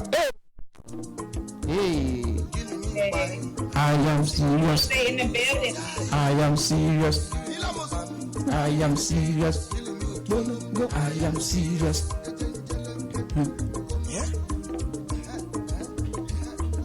Hey, bye. Joanna, Joanna, send my roboto and deacon. Why, baby, oh, killing me, die, Arabanko, oh, fellow, only my mind, oh, fellow, bongo, mama, because na bingo, me no go tire, Egida. DJ, Kawale for you, my guy. Yeah, man. Thanks for joining. Hopefully we'll do this again real soon. I enjoyed it. Tomorrow night So you know when you watch, after you watch Wagga, I'm on tomorrow. We start igbodating after dark. Telephone number. We're going to be spilling all your sex secrets. We're going to be going ham. So make sure you tune into. Some people were here, they didn't speak. Some people here did not speak. They did not show their video. We are watching you people. You came here to come and be spying. Some people came not with the camera. We are taking notes. We are taking notes. People that not put your camera on. Let me even name and shame. Adas Simeon, you did not put your camera on and you didn't speak. At least Lou spoke. They spoke. I think maybe everybody's setting is totally different then. Yeah, I'm trying to figure out if I can do something on my end. We can hear you, Double Chief. I had to mute his camera. I had to mute him. Okay. I think he's on Chinwe didn't speak. Kyrian. Some people just listen. That's fine. I know. I'm just saying they didn't put their camera on so we can see, Some people came to spy to see, you know. If you don't know, you don't know. I didn't speak because I have a strong accent. My Italian accent is too strong. So. You haven't of Italian. I told you, my guys. If you think I'm lying, I told you this that I've never met an Igbo girl that has an Italian connection that is not at least less than 8/10. Ada, put your camera on. Don't worry, just put it on. I will put any money. If she's less than 8/10, 1K. I'll bet 1K with anybody. Yeah. Ada, put your camera on. Are you using it was a 22-hour layover, so I went and did sightseeing and tour. Yeah. Double Chief don't work. I wrote a Are you talking about Double Chief is at work. Drunk some Egyptian tea. Again, I have to mute his camera again. I don't know his mic again. Yeah. So Ada, put your camera on. Quick thing. She might be naked. You don't know. It's even better. I mean, my pajamas actually. Hi. Okay, guys. I'm gonna check out. I lie. Is it a lie? But I've been hearing anyway, so. Oh, I'm glad. You guys want to put we have Chinwe, amen. Chinwe, put your camera on now. Let us see you. Chinwe is not there.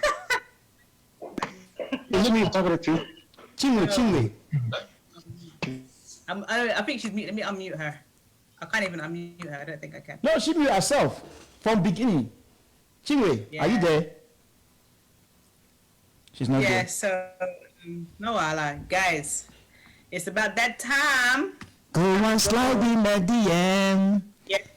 Guys, you've heard it too. The ladies say they will never slide in your DM. It's against the law. Right, this is his name, Igwe. Yeah. Give us that thing one more time.